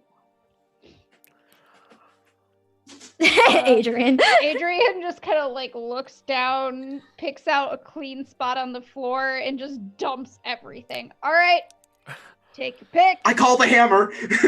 How much gold do we all get? I'll do the math. Hold on. I think it's like 500 a piece. No, it's not. No, it's No, more it's than like that. More than that. Yeah, because it was 6,500. Y'all get 1,300 gold. Oh, Oh, wow. yes. Boy. Oh, I now have I'm not 1300. broke You know what? anymore. I didn't sign up to do math. Yeah, Blossom gave Shield Mom all her money not long Yeah. ago, so I'm Uh, pretty sure I've been 73 flipping it back gold. to you. I haven't been Blossom. putting it in my inventory. Stop that. Blossom, as Adrian dumps everything on the floor, you see that this brown box clatters along the floor, and your knock senses are tingling a bit. My eyebrows sort of like shoot up. If anybody's watching, I get like big cat eyes and my ears like sort of perk forward, and I like dart forward and grab it. Okay, you have it. It's a small brown box, no bigger than you could hold in your two hands. There are ornate golden lines that interlock all around this. It has a small golden like interior lock, like a chest would. It is locked. I want to check and see if it's like booby trapped. Oh, it's trapped. You don't even have to roll for it. Oh, all right. The lock itself is like sparking this like blue energy every once in a while. All right. So it's definitely like a magical lock, right? Oh yeah. Damn. I'm gonna give it a try. Blossom's hasn't done this before. She's gonna just sort of like shake the box a bit and like try to like peek through the like sparking lock and be like, I don't know if this is what you meant, but and she knocks on it and I cast knock with my once a day that I get. Nice. It swings open. You watch as this blue like energy kind of sparks and diffuses, and like right before this large lightning bolt shoots out at you, it just diffuses and slowly swings open. Inside is a small brown like sleeve that you would put cards in, and a small brown vial of liquid. Ooh. I'll take them out and sort of inspect them. My hammer do. Why don't we save the identifies for a little later? So yes, you gather from a meta point of view, this is about all you're gonna get out of this area. You can rip all the artwork down and take it with you, and Exelion can help you carry it all if you want. All this information that you have available to you. I'm taking everything I can carry. Okay, Exelion goes over and helps you like unpin stuff and like rip it off the wall and put it in like your bag. I'll help, but while I'm helping, I want to look specifically for that seal with an S with a sword through it. Okay, you look up, and as you're unpinning one of the paintings, you see a very pale man with white cropped hair and intense blue eyes, a coat with like basilisk scales down it. The others might have referred to him out loud as Victor at this point. He has that crest on his More brooch. commonly, that bitch. Yeah, that bitch. Yeah, bitch. I thought that was fire. Fire's cat, bitch. There's a lot of them. There's a couple. I know that crest. What is it? I'm not sure what it means, but I have some rather unpleasant memories tied to it. If you want to share more, we are willing to listen. It's kind. Maybe at a later date. Okay. We don't like this guy, so like. Yeah. Oh, fantastic. Like that I have a feeling I don't stands. like him either. Yeah. Yeah. Bad vibes of him and his sister. Bad Bad vibes. vibes all around. Come on. So wait, you know these Potentially vampires we haven't decided yet. I really want to sock them. She was out in daylight. That's true, but also like bad necrotic energy around that whole scene. Well, if they're from this fucking family. That's fair. That's very valid. Vampire or not, I want to sock them with my big fuzzy mitts. It was evening when I saw the crest, and So there was some daylight, so at least the people that I saw weren't vampires. I don't know about the person you're talking about, but... No, they're probably not. My first thought with the shapeshifting and stuff was maybe vampires, but I'm starting to think probably not. Well, And there the are many things that Charmin. change shapes. Dumb. Blossom's still like salty about that. Yeah, they charm people very, very easily. Ah, Did yes. you run into that as well? So what did they do to you? I lost some family to them. Very sorry. Well, now we have even more reason to go whoop their heinies. Yeah, I mean that is like a plan at this point. I think if I mean, it's you're like the into best that. we've got at this point. Like, we don't have anything really else on the agenda. Any other That's true. leads? We're And- kind of bored, so we're gonna go over You there and know, kick their ass. though, I I'm just gonna mean, check my eye calendar. we Hang on. we had that. They have that fucking portrait of Victor shaking hands with, I don't know, Thunder or some ancestor of hers. I Yeah, don't know it's how good- long Rakshasa live. A long time. Good reason to go speak with him. Yeah. And by, speak, And by I... speak with, I mean... I mean, stab in the murder. face a couple of fucking times. Oh, okay, but also we need some answers before the stabbing. King Jax can speak to them after the fact. Oh, shit. Just make sure you keep Okay, this but bit but intact. here's the thing. They can also Limited lie to you, questions. so be careful. Yeah, and they can lie. It's much more effective if they're still alive and still have They the could threat still- of incoming pain. They And could death. still lie while being alive. We too. got the hat. Yeah, It'll yeah. be fine.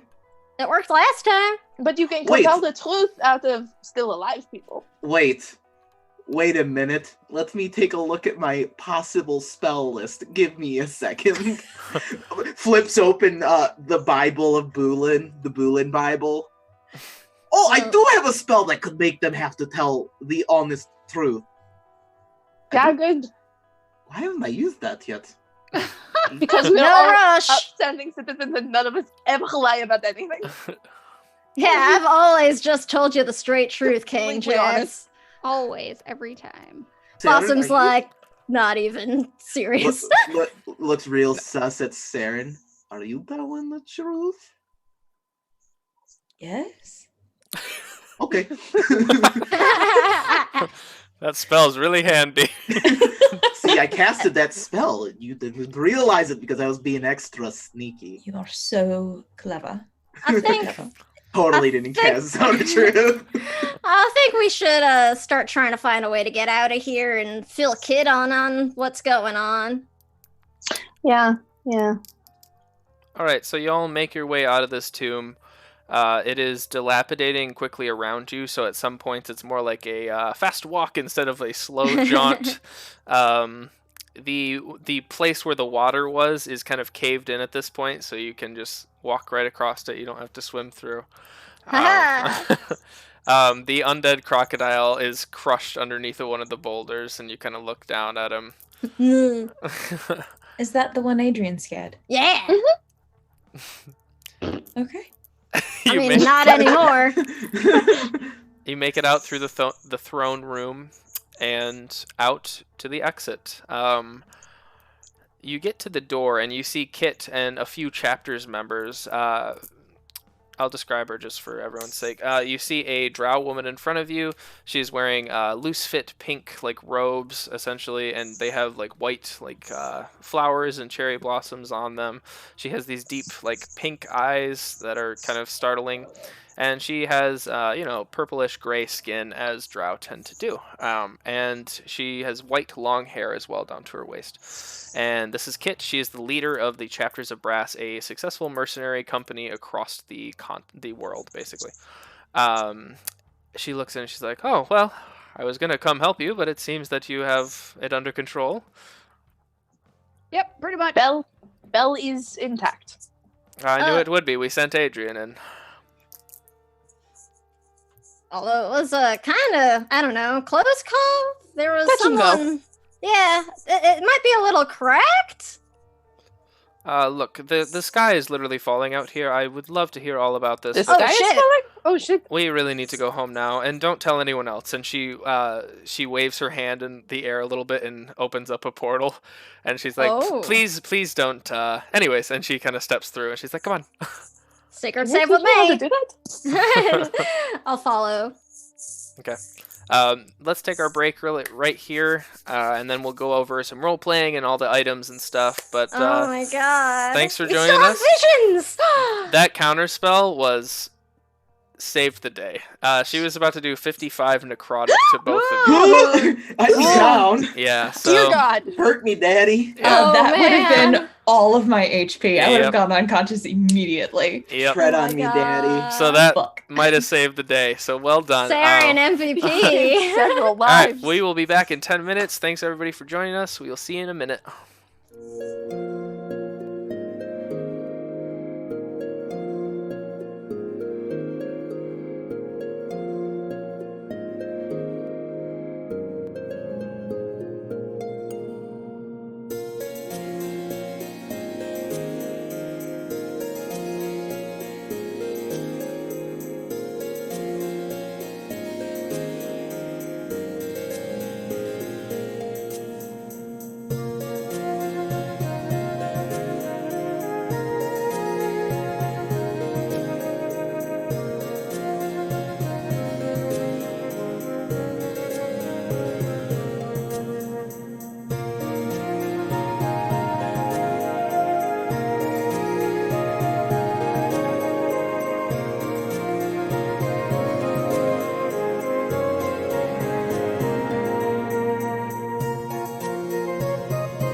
And we're back. Hello, everyone. Thanks for hanging out and bearing with us during our break.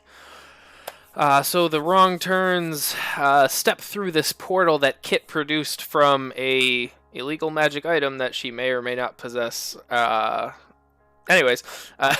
so they are instantly teleported back to the bookends. You see two large golden towers over a lake made of glass. But it's different here than it normally is. It's normally a pretty serene little village, pretty peaceful, not a lot going on, but there are all types of folks in the street ready for battle, and there are a few dead red-scaled demon corpses in the road. I specifically did not sign up for this. Ah, fuck.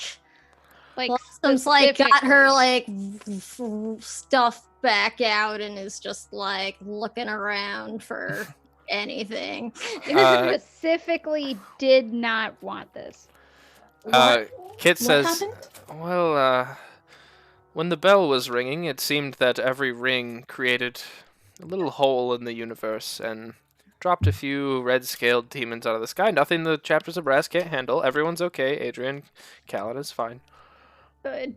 But that did happen. Everyone is fine. There were no casualties besides, and she walks up and kind of like points to like a half-orc gentleman who has kind of like a bandage over his arm. A cleric's kind of helping him, or a healer rather. It's kind of helping him. Everyone's okay. It seems to be happening all over the globe today. What? Can't be good.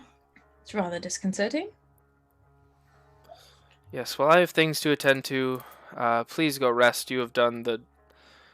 I highly doubt you'll get a thank you for this, so allow me to be the one that says thank you to you all. Thanks necessary, but Yeah, your appreciation is appreciated. glad we could help. And in return, I will make sure Rober doesn't give you any shit, King Jax, the blue dragonborn who hates gods, or who hates arch existences. Fucking Rober. Oh yeah, that fucking guy. Hey, Blossom, maybe you should pants him again. Oh yeah. Maybe later. So you I'm in do the- get the... Oh, go ahead. Sorry. I was about to say, I'm just in the back being like, oh my god, they are exactly like the group from the Feywild. Fuck. They're so similar. King Jax turns around with like a huge, J lit up. You want some? I'm okay, thank you. Oh, yeah. Hands it to Blossom. Puff, puff, pass. Yeah, Blossom partakes and swaps her flask over to King Jax. and it's just the friendly. There's probably like a shoulder punch in there somewhere, and you get the idea that those two are good friends. Good pals.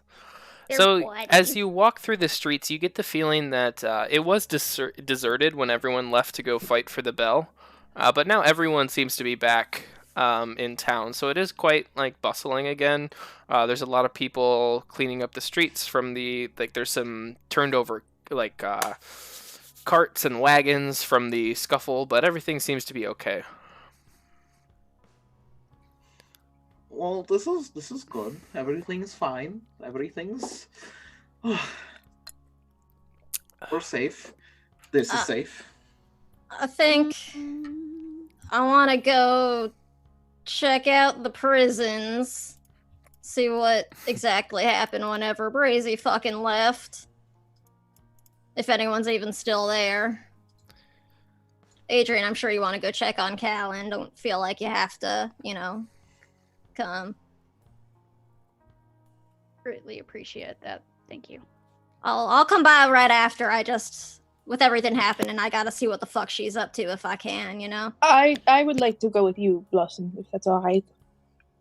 Yeah, of course. King Jax is just like, where do I go? Maybe you should go take a look at Cal and see if, there's anything more you can do. Yeah, that sounds like a plan. Saren, you can come with me, or you can go with them. Do you want to go visit the jail, or do you want to go visit our sweet house? More inclined to visit a house rather than prison. Well, I think Callan is at Adrian's, not the den, unless they moved him. We moved him, I think. We did? Okay. Sure. Doesn't Sure. matter. Either way, he's fine. Okay, so we'll do the jail first. So, Blossom, you head down to the jail cell in the bottom of one of the golden towers. And you see a dead guard slumped over in a chair. He has 2 cuts on the side of his neck.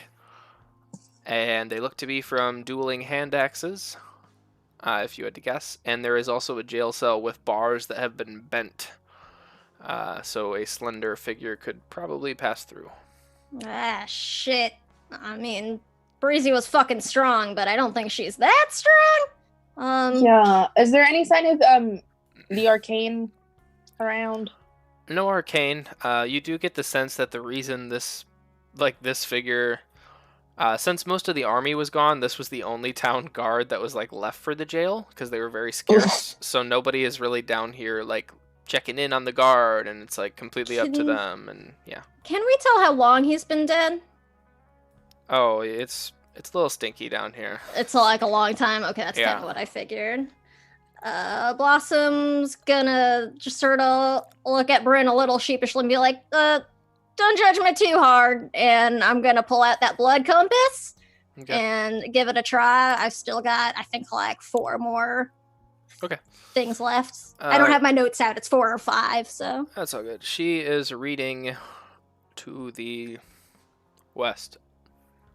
To the west. Mm-hmm. So towards well, y'all haven't really made it to the west. Kind of towards Headmir's Hammer still, I guess. Kind of where you came from. Okay. But not dead on that way. No, just general. Okay. I'm like, God damn it. All right. Well, I don't like that. Is that the direction of Albion and the Spire was, or? No, it is toward the continent of Sands. And that's about it. Okay. Damn. All right. Don't really know what I was expecting, but I was hoping for something.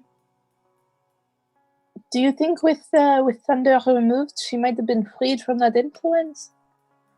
I mean, it's possible. I had King Jax try reaching out to her. She lied.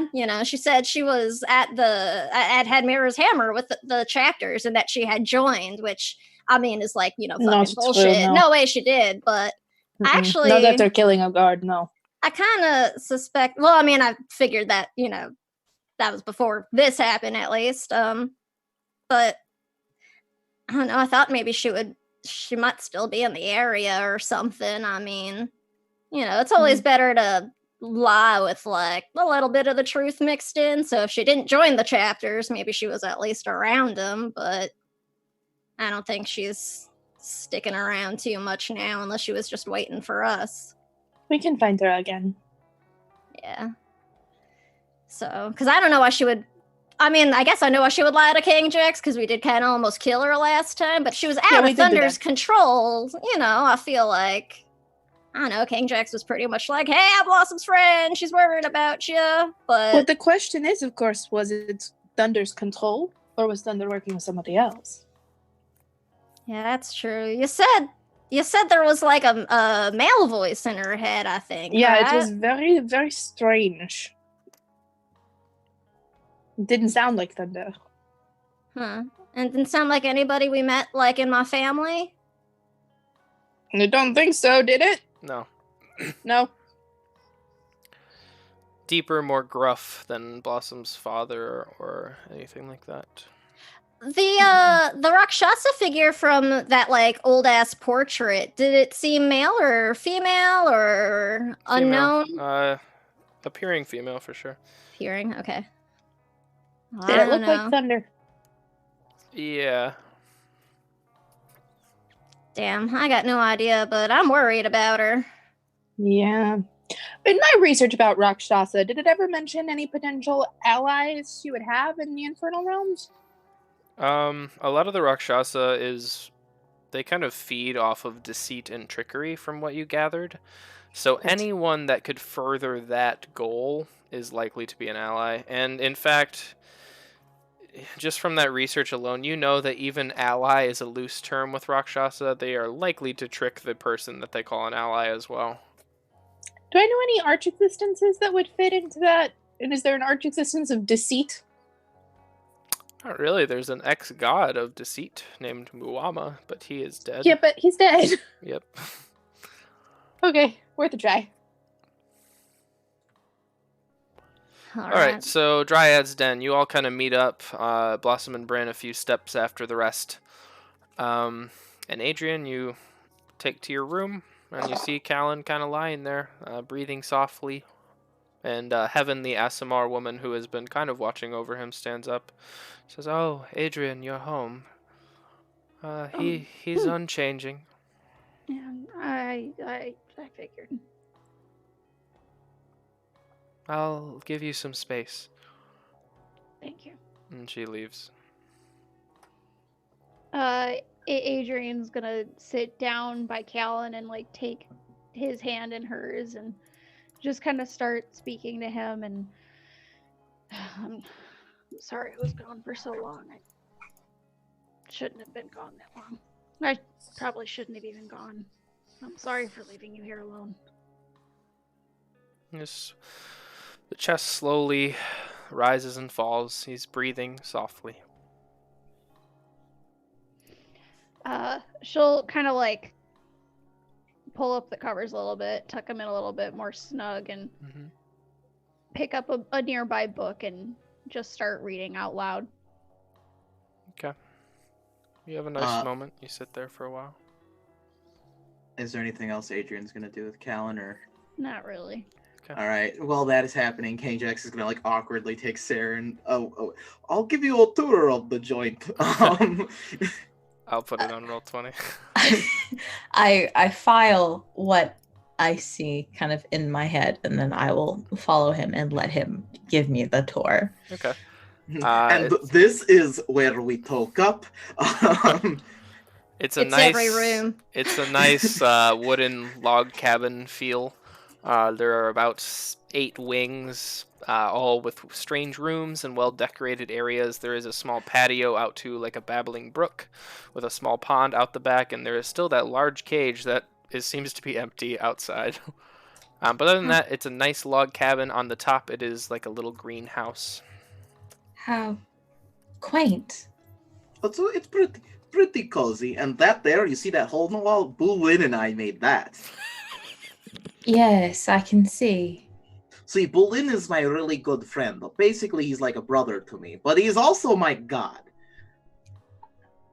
Sure. Okay. And how is he your god exactly? Well, you see, when we were wee boys, when we were wee lads, we grew up together in the same clan, the Yang clan. It's part of the long name I have. See, so one day, Bulin got super enlightened. I don't know what he smoked or what we did, but one day he's just like, I'm an arch existence now. I am going to be the god for giants. And ever since us giants finally have a god who is watching out for us, his name is Bulin Yang, and he's also a really close friend of mine. So, of course, being his live bror, I took it upon myself to become his chaplain, per se. DM, 2 things. 1, do I know anything about this? 2, Yeah. do I believe him? You definitely believe him. Okay.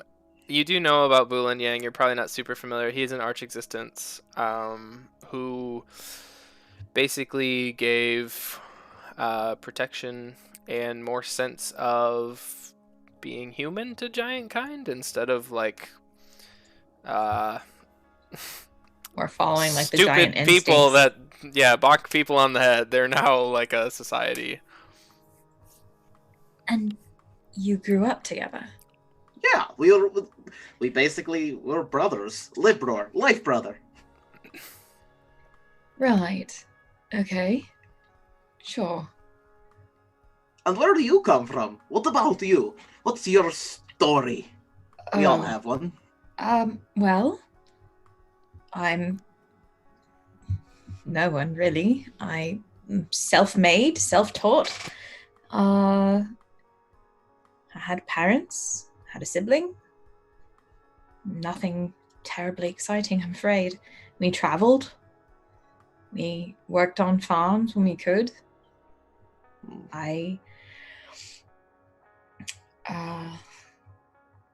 left on my own after a certain period of time and decided that a life of knowledge and a life I needed and I need to be better than what I was. I could respect that, I suppose. Do you miss your parents, your family? Every day. Perhaps we can find them like someday, and we can show them just the fantastic nerd that you've really become. And I could tell them about how you helped us kill Ghosty Toasty back there. I'm afraid you won't find them. Oh, I'm sorry then. Well, I'm sure they're very proud of you, wherever they may be. I'm not quite sure about that, but I appreciate the sentiment all the same. Do you have any siblings? Any family? Oh, yes, let's see. I've got mother, father, there's me, older brother. Let me open up this. People haven't asked about good old Kane Jax's family in a while. Hold on, I gotta open up my... Alright, at this point, probably Blossom and Bryn make it back. Not Wait, interrupting Chris, the scene. Yeah, I'm just doing it. Alright, thanks. Okay, I've got it now. Okay. Well, let's see. There is me papa, his name was Olero, and well, he's no longer with us. There's me mum. She's always worried about me. We tend not to tell her about the adventures I go on. She'd be like, King Jax, you come home right this instant. You're in big danger. And then there is me older brother Thoradin, and he's he's mighty warrior. Oh, I see. Like yourself, then? I will not call myself mighty warrior. I am priest. I'm cleric, not a warrior. I just... Your mole says otherwise. Oh, this, me old pops taught me how to sling a hammer before he left this realm. You seem to swing it with some aptitude.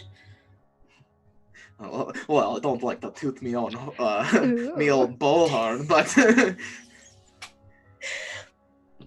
Well, so tell me, what do you grow in your greenhouse upstairs? You think this is good? Let's go up there. I'm going to regret that question, am I? All right. Well, Blossom's been trying to convince me to grow hops and barley, and I keep saying no, because Blossom has plenty of booze. What's wrong with more booze? This is also Blossom's room, so... Yeah.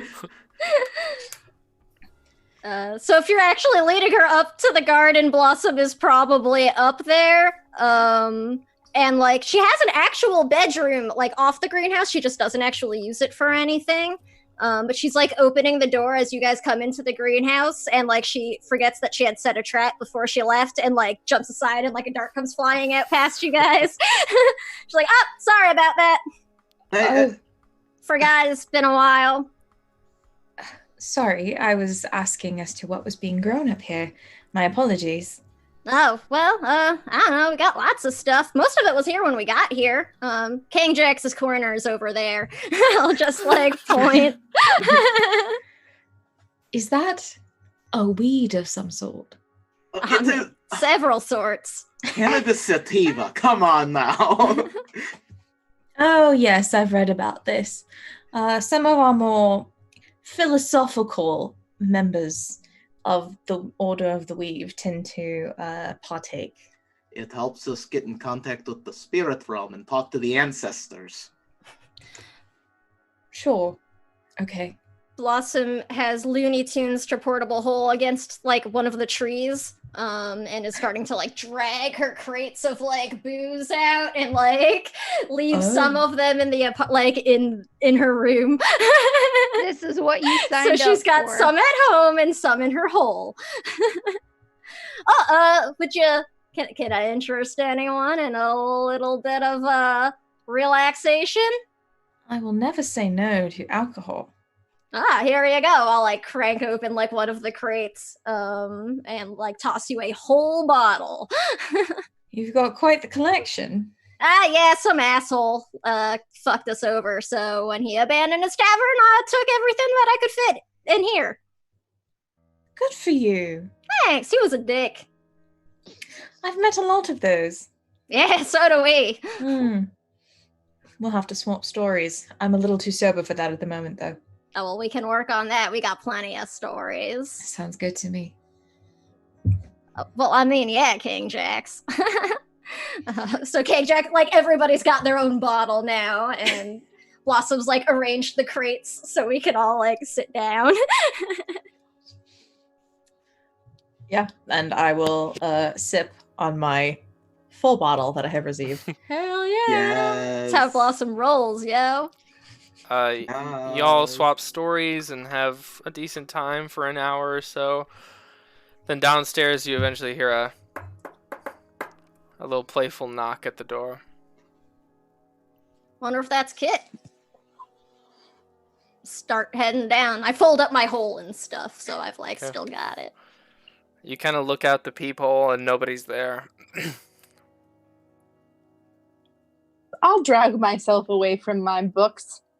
Okay. Pop up. I'm gonna, like, take my dagger out and, like, hold it, like, behind the door, and I'll open it.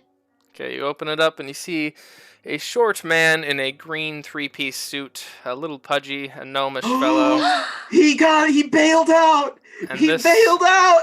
is Mr. Micah. Mr. Micah! Come on in! And he says, oh, hello, I'm so happy to see everyone. And he runs forward and kind of, like, hugs you around the knee a little bit. Blossom will give him, like, a big ol' hug right back. She's also a little drunk at this point. So she's very excited to see Mr. Micah. So you made bail then? Oh, yes, they found out that there was some more stuff going on besides little old Mr. Micah. It was just an accident. Oh, so you're off the hook. Excellent. Yes, did the healing jellies work, or did they malfunction again? Oh, they were freaking lifesavers, Mr. Micah. Seriously. All right, great. Well, I just wanted to come in and say hi. I won't take up much of your time, but... Oh, come on in, have a drink! Well, okay, if you insist. Yes. And he Oh kinda man, plops Jelly's down. doing good. Oh, good. I am glad. He is very helpful. Yeah, also a lifesaver. I'm going to, whoever's closest to me, I'm just going to lean over and be like, who's this? He almost killed a lot of people, but now he's out of jail, so it's good. So it's best to stay on his good side then. No, he's very nice. Oh, it was an accident. It was an accident. No, Adrian's not even there. But... Yeah. I've heard that excuse before. Okay. I don't know, but it really was an accident. I've heard that excuse before, but okay. He's fine. He gave us some like healing stuff that has actually saved our lives many times. Oh, well, that's good. He seems energetic. Yeah, he's nice. He's got, like, jam smeared across his face still. Little Little mustache. So Rita, Mr. Micah, this is our new friend Saren. Saren, this is our good friend Mr. Micah. Oh, hello, and he shakes your hand. Hello. She just helped us save the world, NBD. Did you all save the world? I mean, hell yeah. On Well, the you'll day. have to tell me the story, because I let you out of my sight for a few months, and all of a sudden you're world savers. I mean, at least for now. Anyway.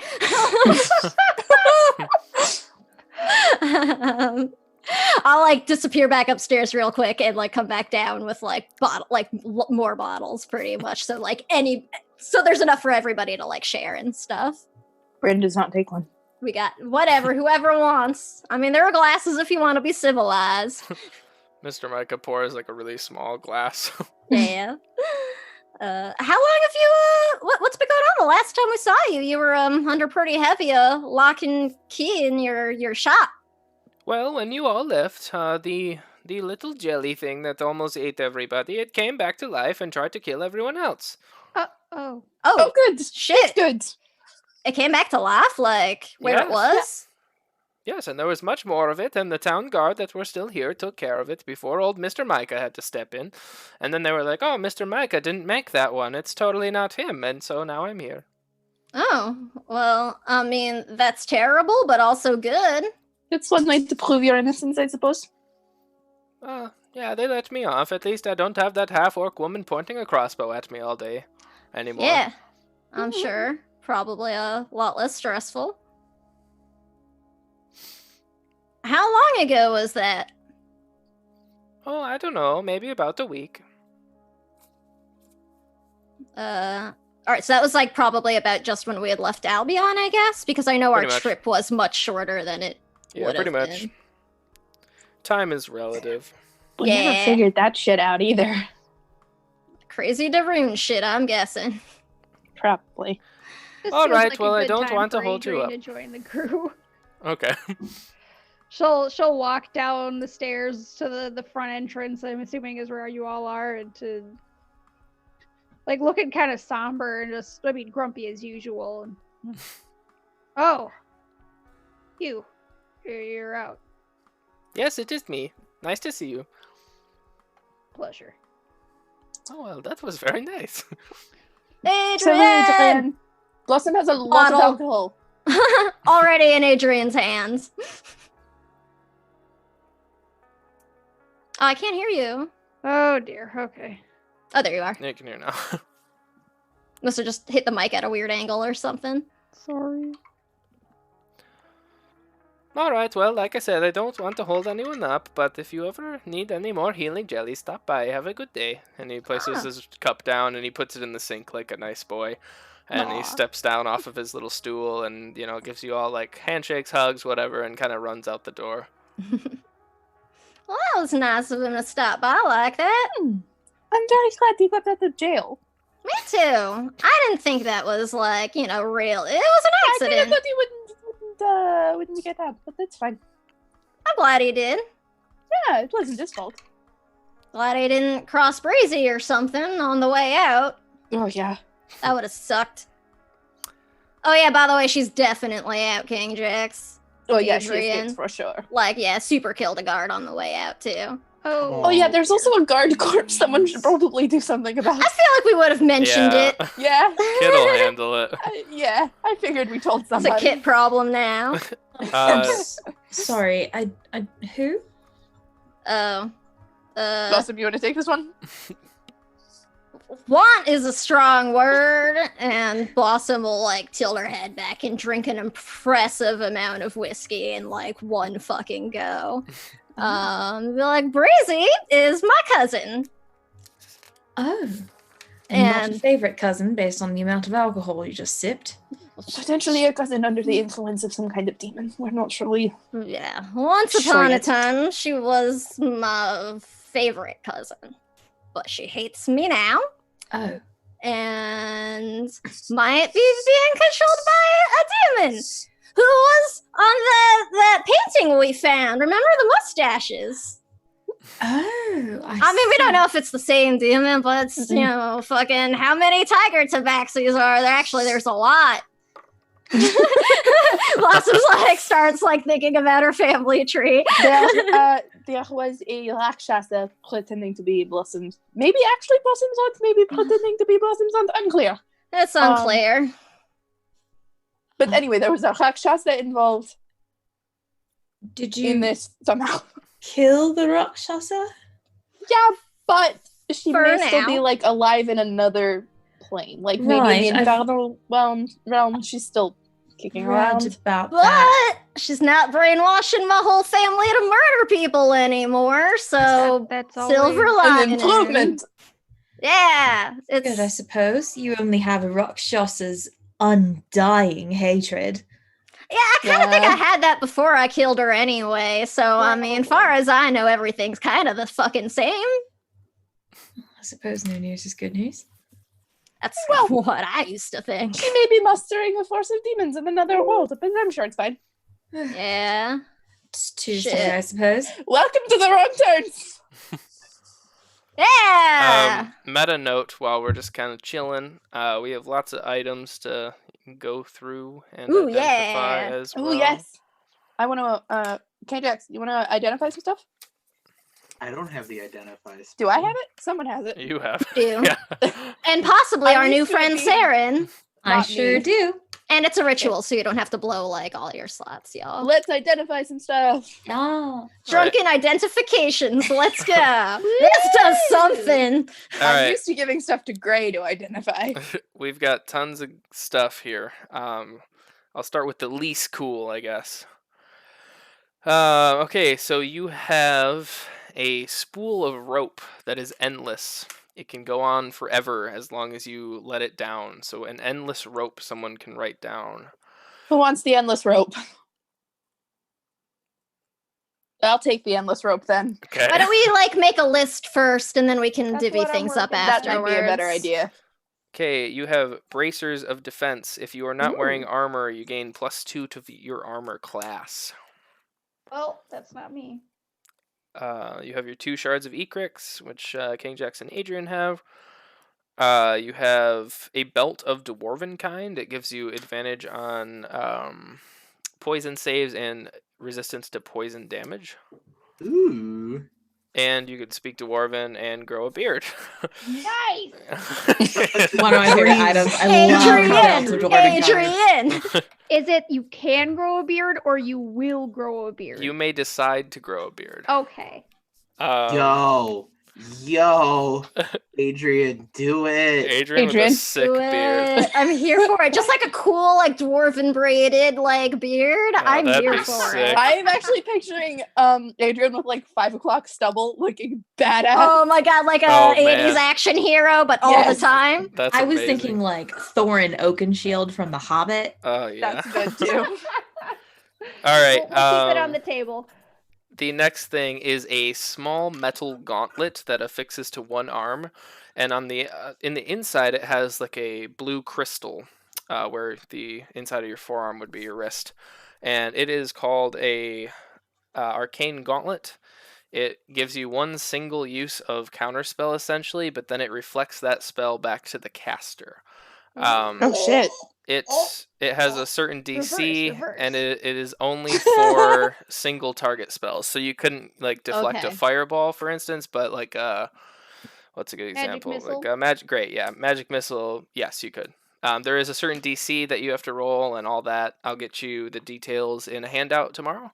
Is that once ever or once per Once long per rest? day, once per long rest. Yep. Okay.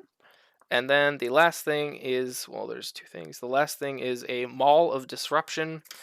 You do an extra d6, and you can basically fuck up fiends and undead if they're below a certain hit point threshold. I know Alex wants that. Yeah, that one's for KJ. Absolutely. And then the last thing, and Blossom, I'm assuming you haven't shown everyone the No. box? Okay. Then the last thing is the bowl that seems to be made out of ecrix. You identify this, and whoever is doing so hears a feminine voice in their head telling them what this is. It is very reminiscent of the singing tome that was inside of that tomb. It has the same timbre and pitch to the voice. And you hear this soft voice tell you that, essentially, anyone who drinks water from this bowl will be cured of disease. Adrian. Adrian's like checking out the belt of dwarven kind. What? Adrian. What? Anyone who drinks water from this bowl will be cured of a disease. Go, take it to Callum. Go. Yeah, okay. And she like just drops the belt and takes the bowl and okay, where the fuck do we have water? Here, I've actually got some water, believe it or not, and I like pull I like don't, like but okay, water give it to skin me. off. I'm really Wait, hoping no, I wrong haven't one. been Hang lied on. to. All right, here you go. Bye.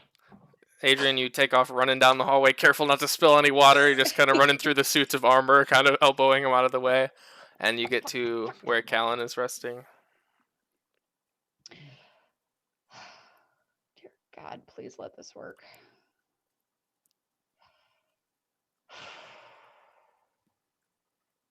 Torm, I know you're gone, but Jesus. I mean, Torm. Who's this Jesus? A paladin of Torm. Paladin of Torm. And Adrian will gently like hold up the back of Callan's head and start to try to like drip the water into his mouth. You can't see all the hand gestures I'm making, but I'm making them. So the water kind of slowly falls into his mouth, and he doesn't necessarily swallow, but he does take the liquid. You wait a few beats, and his breath becomes a little heartier. He kind of places your hand on his chest, and his eyelashes kind of flicker open a little bit, and he kind of rolls over in bed, and he kind of looks up, and he like opens like one eye, but it's really bright in here, so he kind of like is half open, and he's like, "Auntie, is that you?" Careful. You've been out for a long time. But I'm not very tired. Yeah. Well, I don't know if you're quite ready to stand or even sit up. It's you've been out for 6 months. All right, well, if I can't play, I guess I'll stay in bed. Yeah. Okay. That's a good opportunity to just get your strength up. We'll deal with this later. He kind of reaches both arms out and kind of like latches around your neck and gives you a hug. No one's in the room, right? Except okay. I don't think so. Yeah, she's full on crying. Holding him probably a little too tightly for his liking.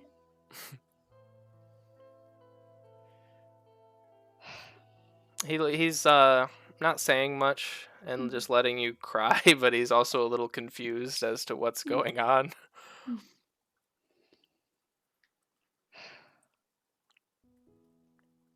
Thing, at least I did one thing right. He's kind of already sleeping on your shoulder again. But, like, I could tell it's, like, regular sleep, right? Yeah. Okay. Right.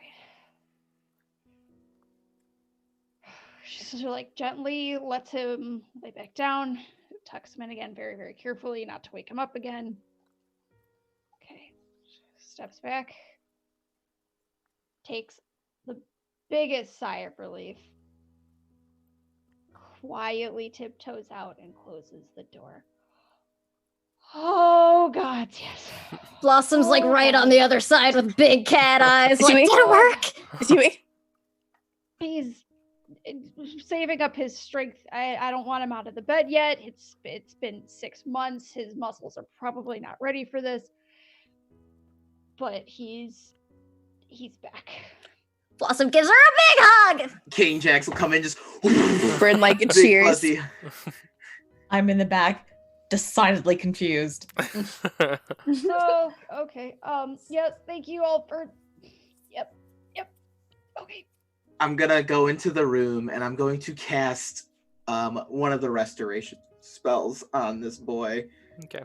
And restore his muscles. Okay. I'm assuming he's like his arms and legs are probably just atrophied to hell. It's likely, yeah. He's been there quite a while. Does my restoration spell do anything for them? You definitely feel it take effect. He probably doesn't gain all his like muscle mass back in a day, but he's less sickly looking than he was. So King Jax will kneel down beside the bed, holding up his incense burner, throws some herbs in there, places it on the nightstand, and just kind of waves his hands over Callan.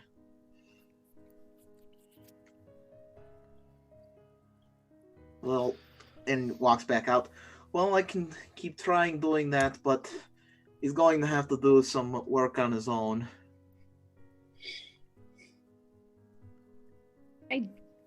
I know the world is falling apart right now, but I would really appreciate some time to just do something with Callan before we move on again. Oh, yeah, of course. There's always time for family. Yeah, I don't think we got anything pressing, right now at least. Bella's safe. Thunder's probably still in hell.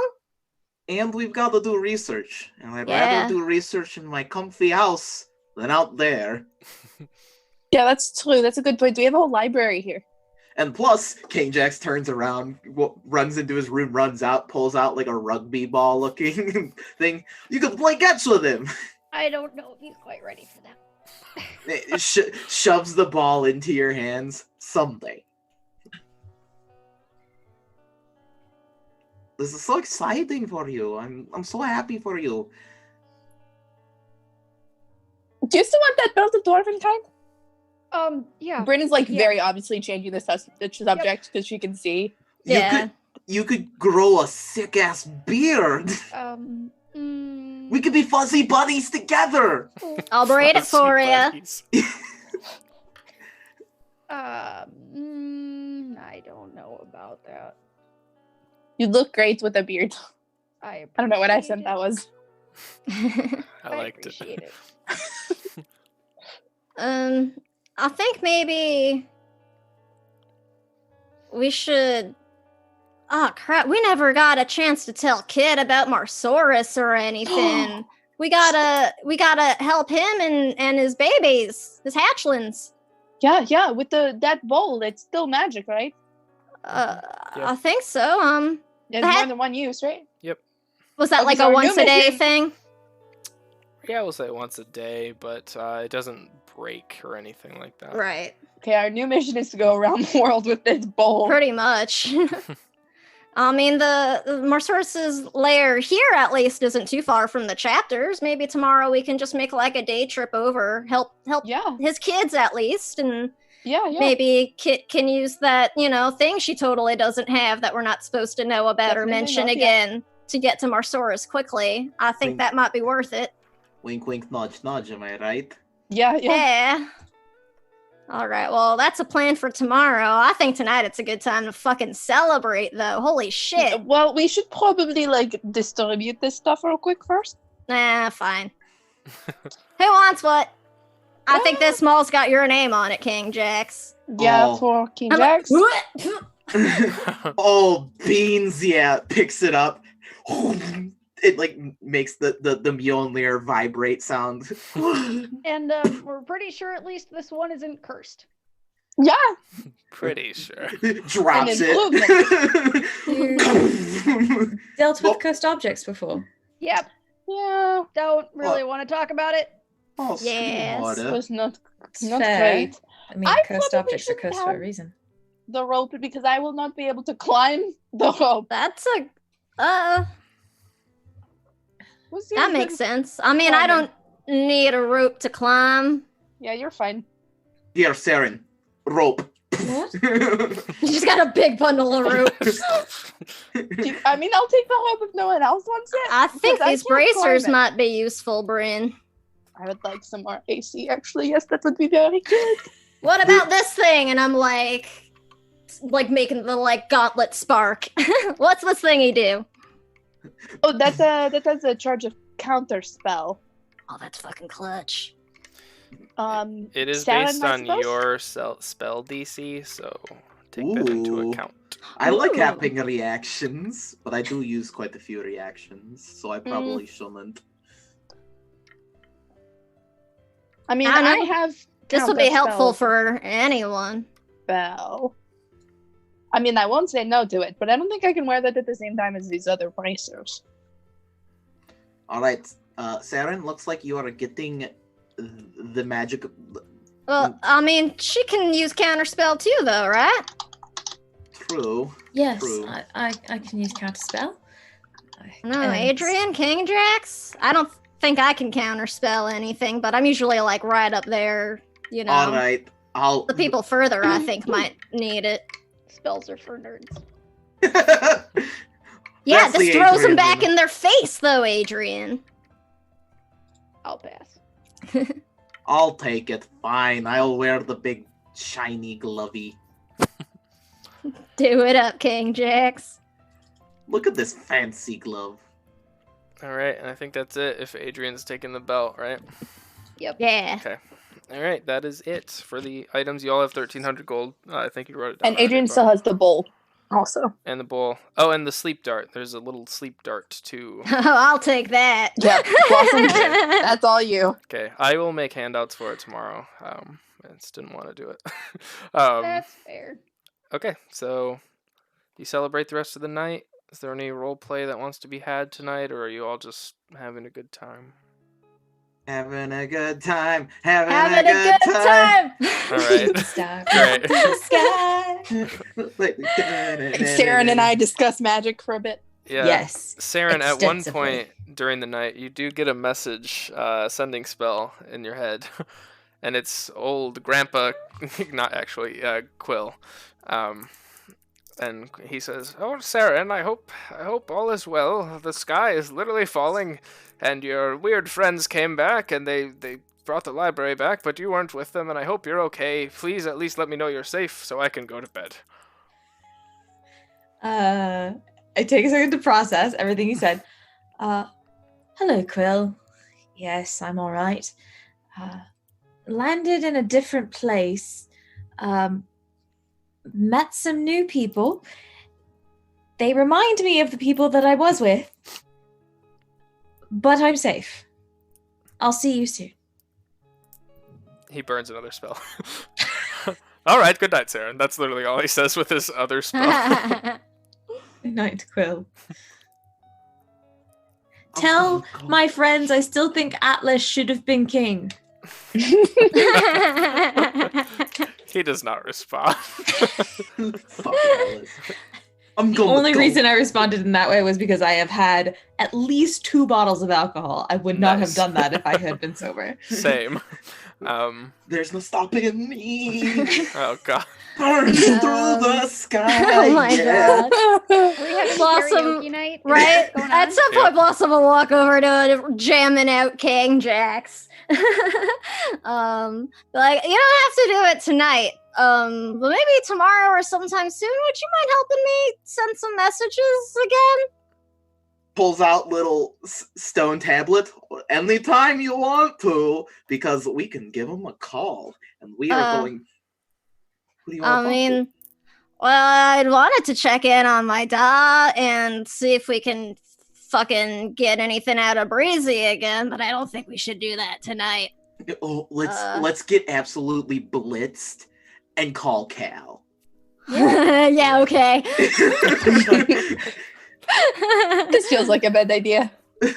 Call who? It's like a great idea. Oh, there's this other Tabaxi. He's a good friend. Friend of the family, kinda, but in like a better way than my shitty family, you know? Oh, yes, I suppose. He's cool. Might be from hell.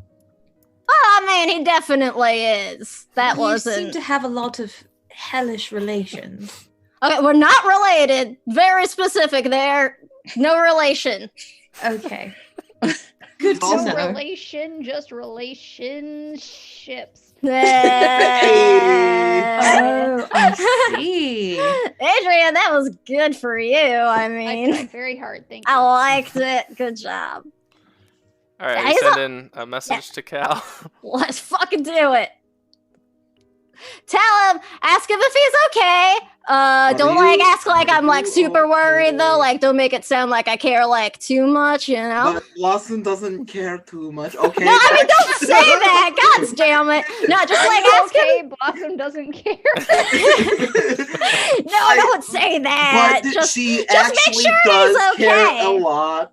and ask if he's found out anything Have you found out anything about him or Thunder. about you or Thunder? All right, yeah, that should be And- good. Is that it? Is that it? Yes. So, Cal, are you okay? Blossom wants to pretend like she doesn't care, but she Okay. really does. Damn it, King Jax. Just leave out that bit, but otherwise it sounds good. Just like, make it sound cool. Oh, and then I got an even better idea. After Oh, tell him how we message saved Cal- everything. We saved everything. So after I send this to Cal, we should message Aurora and say, "Be jealous. We found an even cooler person." Oh, I don't know if that's a good idea. You should not do that. Do not do that. And we should tell her husband is bland. If he was a He seasoning, is. if he was a Because seasoning, blue. he'd be flour. Flour's not Oh. the seasoning. Exactly. There's no flavor. This It man can't is- even be a seasoning, right? But it is an integral part to all sorts of baking. So just because it doesn't have a flavor doesn't mean it's not important. Damn it, she's right. You're really fucking smart. Really, you gotta. You're really smart. Again, 15 years trying to better myself. It's Shit. comes with the territory, I'm afraid. All right, so we're messaging Cal. Yes, we are. right. Not well. King Jax, I need you to roll a percentile dice, please. Oh no! Oh no. I don't like this. K-Jax, you Wait, butt. this isn't part of the normal thing? Butt What? dialed- No, Wait, This is new. This is new. I don't like it. K-Jax, you butt dialed Asmodeus. Way to go. Not again. Are you gonna message my dad? Oh fuck. Hello, you are making a collect call to hell. 86. 86. All right. So what do you say? It works. What I told, what I Okay. said. All right, I'll paraphrase, With the Blossom doesn't want to act like she doesn't care, but really does care. Okay. You hear there's a long pause for a second. You're like, oh shit, did I drop service? Disconnect again. And then you hear, can't talk right now. Kind of in a sticky situation. In Is it- hell. Oh, not a good sticky. Unless you're with the succubi, maybe then it's a good situation. I'm in hell. Ton sent me here. Oh, Ah, that bitch. beans. Tell Blossom I totally don't care if she's okay either. He says, I don't really care if Blossom's okay either, but he totally does care. I mean, did it sound like he cared? Yeah, he's in a bit of a sticky situation, though, not the good kind. Well, what do you mean? He's kind of in hell because Ton sent him there. What the fuck message, Todd? Dear Ton, what the fuck, bro? Seriously, I thought we were friends. Where's Cat? What did he send? Why is Cal in hell? Send. Send tweet. You get a very groggy tiefling response, and he says, "Well, that's what he wanted. I was supposed to be helping him, was I not? Go to bed, Cake Jacks." Insight check. All right. Insight check. I don't believe him. I'm just sipping on my alcohol, watching all this unfold. Like, this is the most entertaining thing I've ever seen in my entire life. 23. Great. 23. You believe him? So Cal wanted to go to hell, apparently. And then Ton said, go to bed, King Jax. You know what I'm not gonna do? Fucking bastard! I'm gonna fucking kill him! Blossom's like drunkenly like putting her belt on like she's about to go. Like, I'll help you. I right hate now. Tom. Send another message This to guy, Ton. it's like upside down. Her scabbard is like hanging the wrong way. No, we're not doing this. Nope. Okay. Sends another down, message to Ton. down. You're not my mother. I'm not going to bed right now. I'm gonna party with my friends. Good night, King Jax. You sweet, sweet boy. Is Bryn the only sober one in the room? Or is Adrian still sober too? Adrian's sober. She's not like she's having a drink to celebrate, but she's not drinking her sorrows away for once. Yay! Development. Yay! Growth! Blossom, meanwhile. Oh well. No Character growth on that front. growth. We're working on healthy coping mechanisms. Like screaming at the edge of cliffs. Yep. Yeah, but first I'm gonna go fucking find a way to cross an ocean without crossing an ocean, and then I'm gonna murder Ton. I'm gonna get whatever that thing Kit has. Blossom's like out the door. It's okay. She'll be back in like an hour. Just let her She go. comes back in, picks a bottle off the table, and leaves. Are you sure? I've Yeah, had she- friends like that. Oh yeah, she's a riot. She's all riot or she's all right? Both. Oh, okay. Fair enough. I didn't realize Tabaxi could have such a high alcoholic tolerance. Oh, I didn't know either. I used to think the kitty cats, it was the catnip they liked, but no. Blossom, she could drink me under a table. Really? Interesting. The only other person who could probably outdrink Blossom is maybe Adrian. Really? That face. Abby, I can't hear you. You muted. We don't talk about that. Are you not much of a drinker then? We don't talk about that. That's fair. I have things I don't talk about either. That's why I drink. Like Adrian's like having nom flashbacks. Like 10 minutes later, Blossom comes back in. She's like, I don't know where Kit lives. Yeah, that's because we didn't tell you. Wish what? Where? Adrian, take me to Kit's. Maybe she wants to come. I think if we let her go to Kits, she might try and kiss her. She's got that face going. Blossom, are you looking for companionship? I'm looking for getting to hell. Well, first you have to die, and you have to be a really shitty person. No, we're not. Don't, please don't tell her. No. No, not that way. The kind where, like, I can come back. Have you ever been to hell, Saren? You went to the Feywild, so maybe. I've been to the Feywild, but no, I've never literally been to hell. I've figuratively been to hell, and that's been about the last decade of my life. But yeah, but no. Fucking mood. Do you need a hug, Saren? I'm not much of a hugger, but I'm just drunk enough that yes, I think I could use one. Thank you. Canejax wraps you up in big fuzzy mitts, fuzzy arms, and it is a soft, warm hug. Oh, that's very sweet. Kate loves that. Saren's like, meh, it's fine. He gives good hugs. They are rather nice. I can't remember the last time I got a hug. Alright, I don't know where Kill is. I'll find her tomorrow, and then we're gonna go save Cat. Tomorrow's a good idea. Are you okay? I'm fine. I'm not the one in hell. Yep. Got the point. She's got you there. Yep. I'm not in hell, but I mean, I can't believe he just like fucking went there by himself. What the shit? But you are the one agonizing over it. It sounds like he wanted to go. Well, but it's a stupid fucking idea. Well, I mean, most men are, but That is also true. We've made a lot of bad decisions. We are not one to be judging Cal for his decisions. I wasn't judging. Oh, wait, well, I don't... This sucks! Fucking Ton!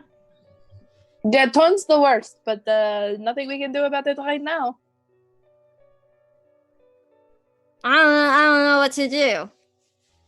Get some sleep, that might help. You're very drunk. Okay. Blossom just turns and, like, walks upstairs. Like, hitting that, like, wall of drunk of just, like, yeah, alright. I can't believe that worked. We need to go find Cheezers. Who? I'm going to Riskers. Hell yeah. After party. Pre-gaming Oh for my God. Riskers. We pre-game for Riskers. I'm fucking going to Riskers. I need to go see my old friend. Alright. You head out to the 2-story waterfront tavern. Behind the bar is a large Triton with black hair. And he does not really look people in the eye, so even as you walk in, he's like, hey, welcome back. And he kind of pours you a drink. Hello, I am here, and it's good to see you, old friend. Yeah, it's good to have you here, too. Don't you remember old Canejax? Yeah, I remember most of you. Yeah, I bought like 10 of your t-shirts. Yeah, I'm just glad everybody's back in town. It's good for business. Well, it's also good because I missed your company. All right, great. He just kind of slides down the bar to the next patron. I'll see you around, Riska. Bye. Mwah. Yeah, go on to Cheezers, bud. and we're just gonna say Canejax just has a night on the town. Meets up with Mr. Micah. Hell yeah. All right, so 2 things. So Blossom, as you ascend the stairs, you're like swaggering and like nearly falling over as you were quite intoxicated. All of a sudden, you round the corner, and right in front of your room, Nock is perched on like the top step. Just kind You of always do this shit, Chris. Yeah, no, there's one more too.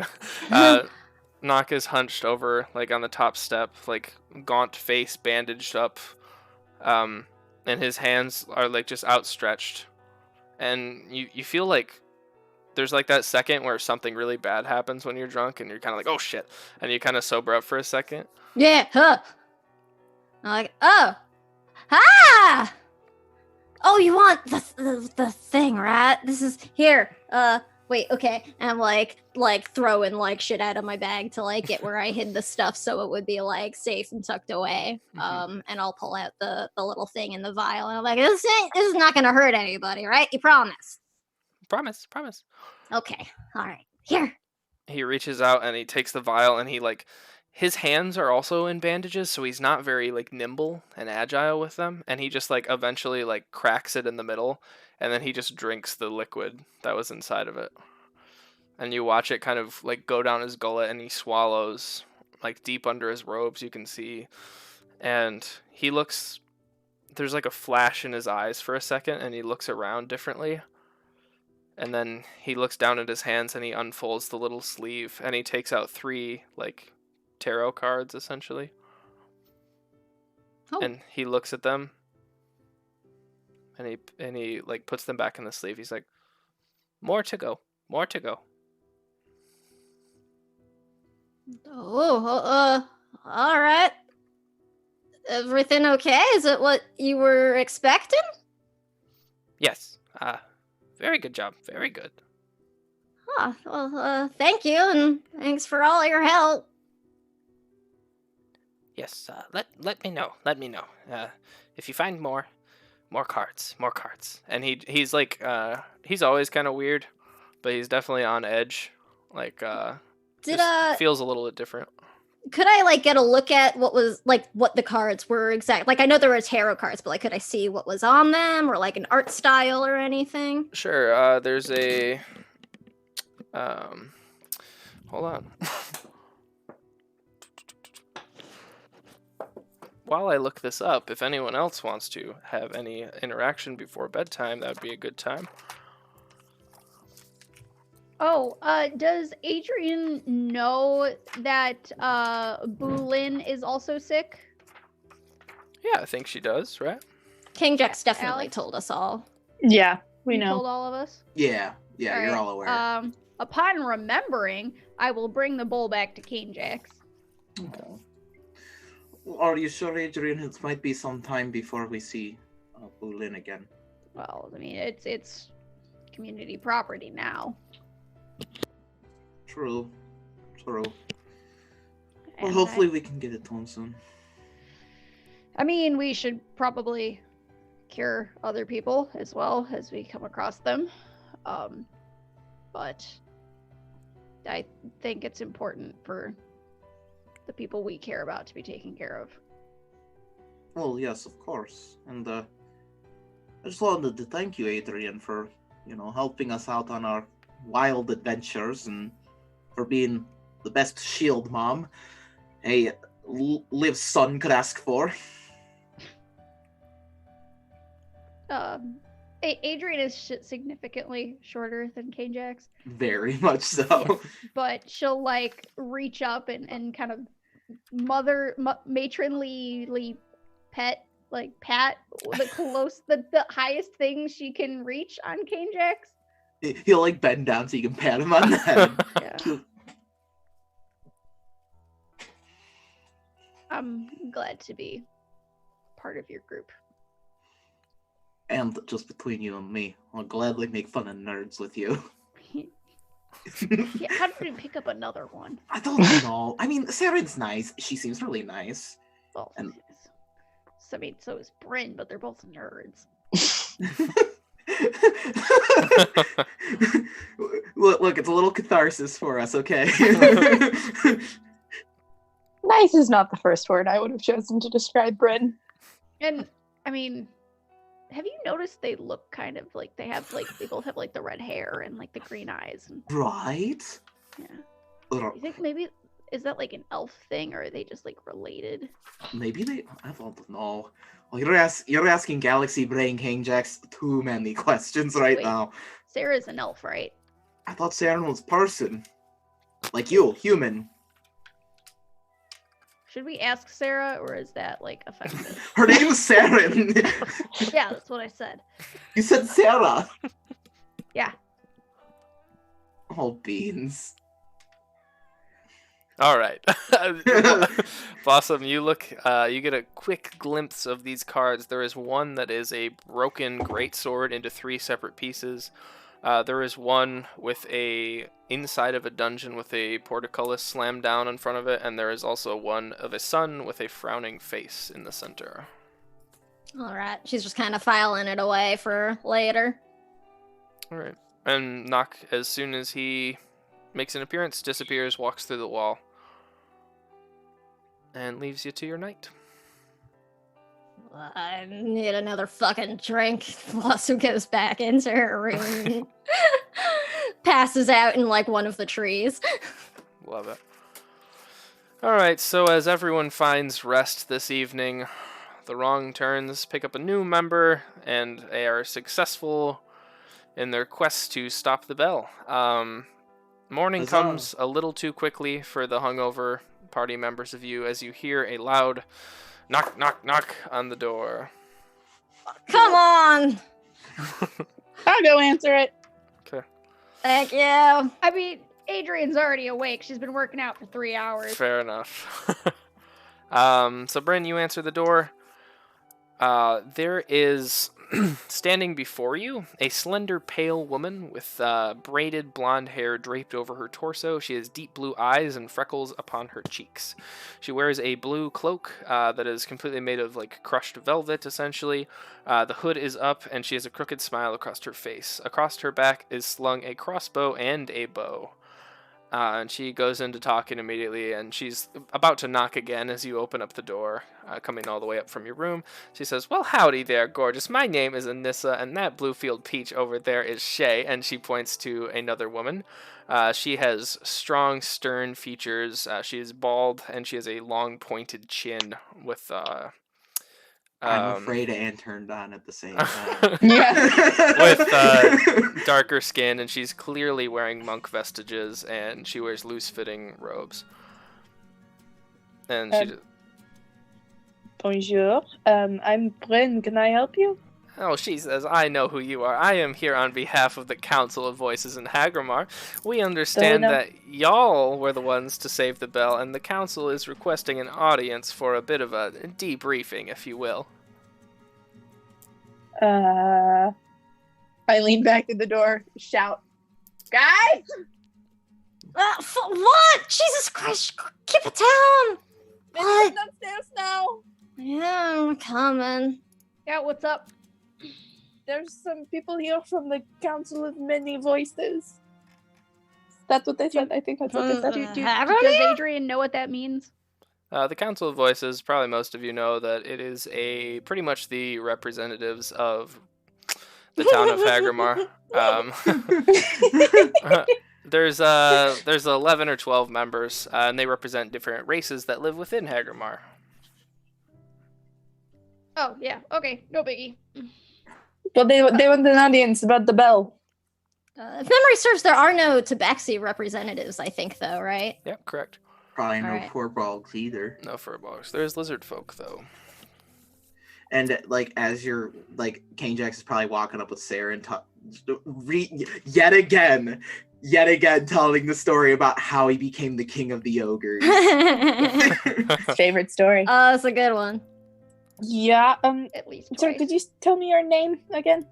I am Anissa, and that Anissa. is Shay. Shay. And this and Shay. Okay. Now? Well, I'll give you a few days if you need to wrap up some loose ends around here, dear, but the sooner the better. This is some pretty serious world-ending stuff that you've gotten into. Of course, we're all thankful. We just want to make sure that we're all on the same page. Because I'm thinking Insight about the check. situation. Yeah, Very ominous. I'm also what's it? All right, curious. anybody who wants to can make an insight check. Insight. Blossom's especially like super paranoid now. I might as well because I'm good at that. 17. 17, Dirty 20. 30, 20, 21. 21, Shit, just 11. 11. Sorry, what was that? My cat's. Do you want to Insight. make an insight check? Oh god, I rolled a 2 on the die, so. Okay. She is being honest. The insight, the higher rolls, 17, 20, 21, you probably gather that she is, well, you can see that she's armed. So she was probably prepared to take you there by force if necessary, but if you were agreeable, then maybe not. They're definitely bounty hunters that have been hired to basically drag you back to Hagramar. Why does the council wish to speak to? I mean, I understand it's important, but like, you have weapons, and why? Well, we had to travel here on our own. We don't get to, fly around or teleport like y'all might. No, we can't do that. All right, well, maybe I made a little bit of an assumption. I apologize. But, like I said, nothing sinister. The Voices is well renowned around the continent, and we're just trying to understand what happened in there, since no one else except for you fine folk have ever been in there. What do I know about the voices? The voices. So basically, the ruling class of Hagamar, I guess, is very like clustered, and there's a lot of royals that consider themselves royals just because they get to live in the castle, but don't actually do anything. Got it. So the Council of Voices is kind of like they're trying to end that. Like they're trying to unmuddy the situation and make it so they make definitive decisions instead of letting these lords and ladies and folks do that. Were any of the more like recent names that we saw on that family tree on the council, perchance? Saren would probably know they are not. Blossom, okay, because Blossom also was in Hagermere for the last like 5 years. That's true. So yeah. Neither of you notice any names on the council itself. Okay, I'm gonna look back at the group, and if nobody says no, then I'm gonna be like, "Oh, I mean, we are willing to go and speak. We can either day after tomorrow. How far is that? I mean, maybe we just, we have some people recovering from a, recent illness. So I think it would be good if we can wait more than like a day. Okay, like 3-4 days. Take your time. As long as it's in the next couple weeks, then me and Shay won't have to come back here looking for you. I mean, yeah, we're gonna head out. We just, got some, like you said, some loose ends around here. We got to wrap up for the chapters abreast before we head out. Well, that is so great to hear. I'm glad you are also agreeable. Me and Shay are probably gonna stay in town, take a little vacation, see the sights. Just let us know when you're ready to leave, and we'd be happy to go with you. Sure, you should definitely go to, and I'll suggest what's his face, Roper's like shitty ass bar that nobody likes as a place to go stay. Okay. They're like, you should check that place out. I mean, I think y'all get along just great there. Well, thank you so kindly. And she kind of turns around and kind of gives you like a little curtsy, and she links arms with Shay, and she's like, "They just butter my bread," and she just walks off with Shay. No, they just butter. Butter my bread. I don't like this situation. No, Kate, you're making a weird face. That sounds like a South thing that we don't know what it means, but it sounds like it wasn't good. It's not. It sounds to me, butter my bread sounds very sexual. Yeah, it's not a great thing. Yeah, it's not a nice thing, but that's fine because Saren, she's not Southern, but I would like to go into whatever room I slept in last night and got spares. Yeah, change into some of the extra clothes that I have, and I would like to change myself into a small little urchin child. Sure. And is there a window nearby? Yeah, definitely. I will climb out the window and I will follow these people. All right, great. We'll pick that up next time and see what Saren can discern about our new friends, Anissa and Shay. I don't trust them. I don't either. Heck no. Wow, I must have given off some weird vibes from. All right. You never trust a woman that sounds like a Georgia. She literally said the equivalent of Georgia Peach. She did. I don't trust it. I'm hotter than a orange. I don't know what you're talking about. I mean, I'm sweating like a All right, let's go around and plug. Great session. Thank you all for being here. Let's start with Abby. Hello. Hello. Hello. Okay, tomorrow I have a wonderful Table Talk Use with Leona Maple. That's going to be airing at 7 p.m. Eastern, so please come check that out. She was an absolute delight to talk to, and I really want people to watch because it was a wonderful conversation. Let's see, not this coming Tuesday, but the Tuesday after on St. Patrick's Day, we're going to have some Kobolds Ate My Babies shenanigans. We're going to try to eat some leprechauns, fight some snakes, steal a pot of gold, chase rainbows. It's going to be great. I think that's the biggest things that I have going on. Great. Let's go to Kate. Hi, I'm Kate. Currently, you can find me both here and on Saturdays, you can find me with Welcome to the Party's Neverland campaign that's being run by Super Dylan. Diana actually created a Neverland setting for 5E, and it's been absolutely incredible to play in. I play Auralee, the Tiefling Bard. Super, super fun. You can catch us there on Saturdays at, 1 p.m. Central Time. But beyond that, you can find me on Twitter at KatesD8s, where I scream into the void about whatever is on my mind that day. So Great, Alex. Oh, me? Okay. Hi, I'm Alex. I am. You probably hear because I'm Mr. Puddins on the internet, and I post a lot about Dungeons and Dragons, and I post dank memes. Usually we'd have a Blue Rose episode tomorrow, but our poor GM is not feeling well, so we wish Thomas the quickest of recoveries so we can be getting some more Minery Village next week. Sorry to those of you who are looking forward to that tomorrow, but that'll be back next week. But do come and hang out on Sunday for Heavy Mecha. Do you like big fucking robots and RPGs? The answer should be yes. If so, hang out with them us. Oh, thanks Hack Studio for the raid. Oh, so thank you so much. We are just wrapping up, so we're gonna just keep this raid train going after this. But anyway, yeah, come check out that at 5 p.m. EST if you like big fucking robots and tabletop RPGs, because you know you do. And then come back on Wednesday for Steam Spell episode 25, The Fury of Bellergrim. All right, thank you, Lucy. I'm Lucy. You can find me on Twitter at Bluebird Draws. I post a lot of art and stuff about D&D and stuff about writing. I have a podcast called Odyssey Exploration and Research. It's a good time. There's 2 episodes left to come out. So if you're going to catch up, now's a good time.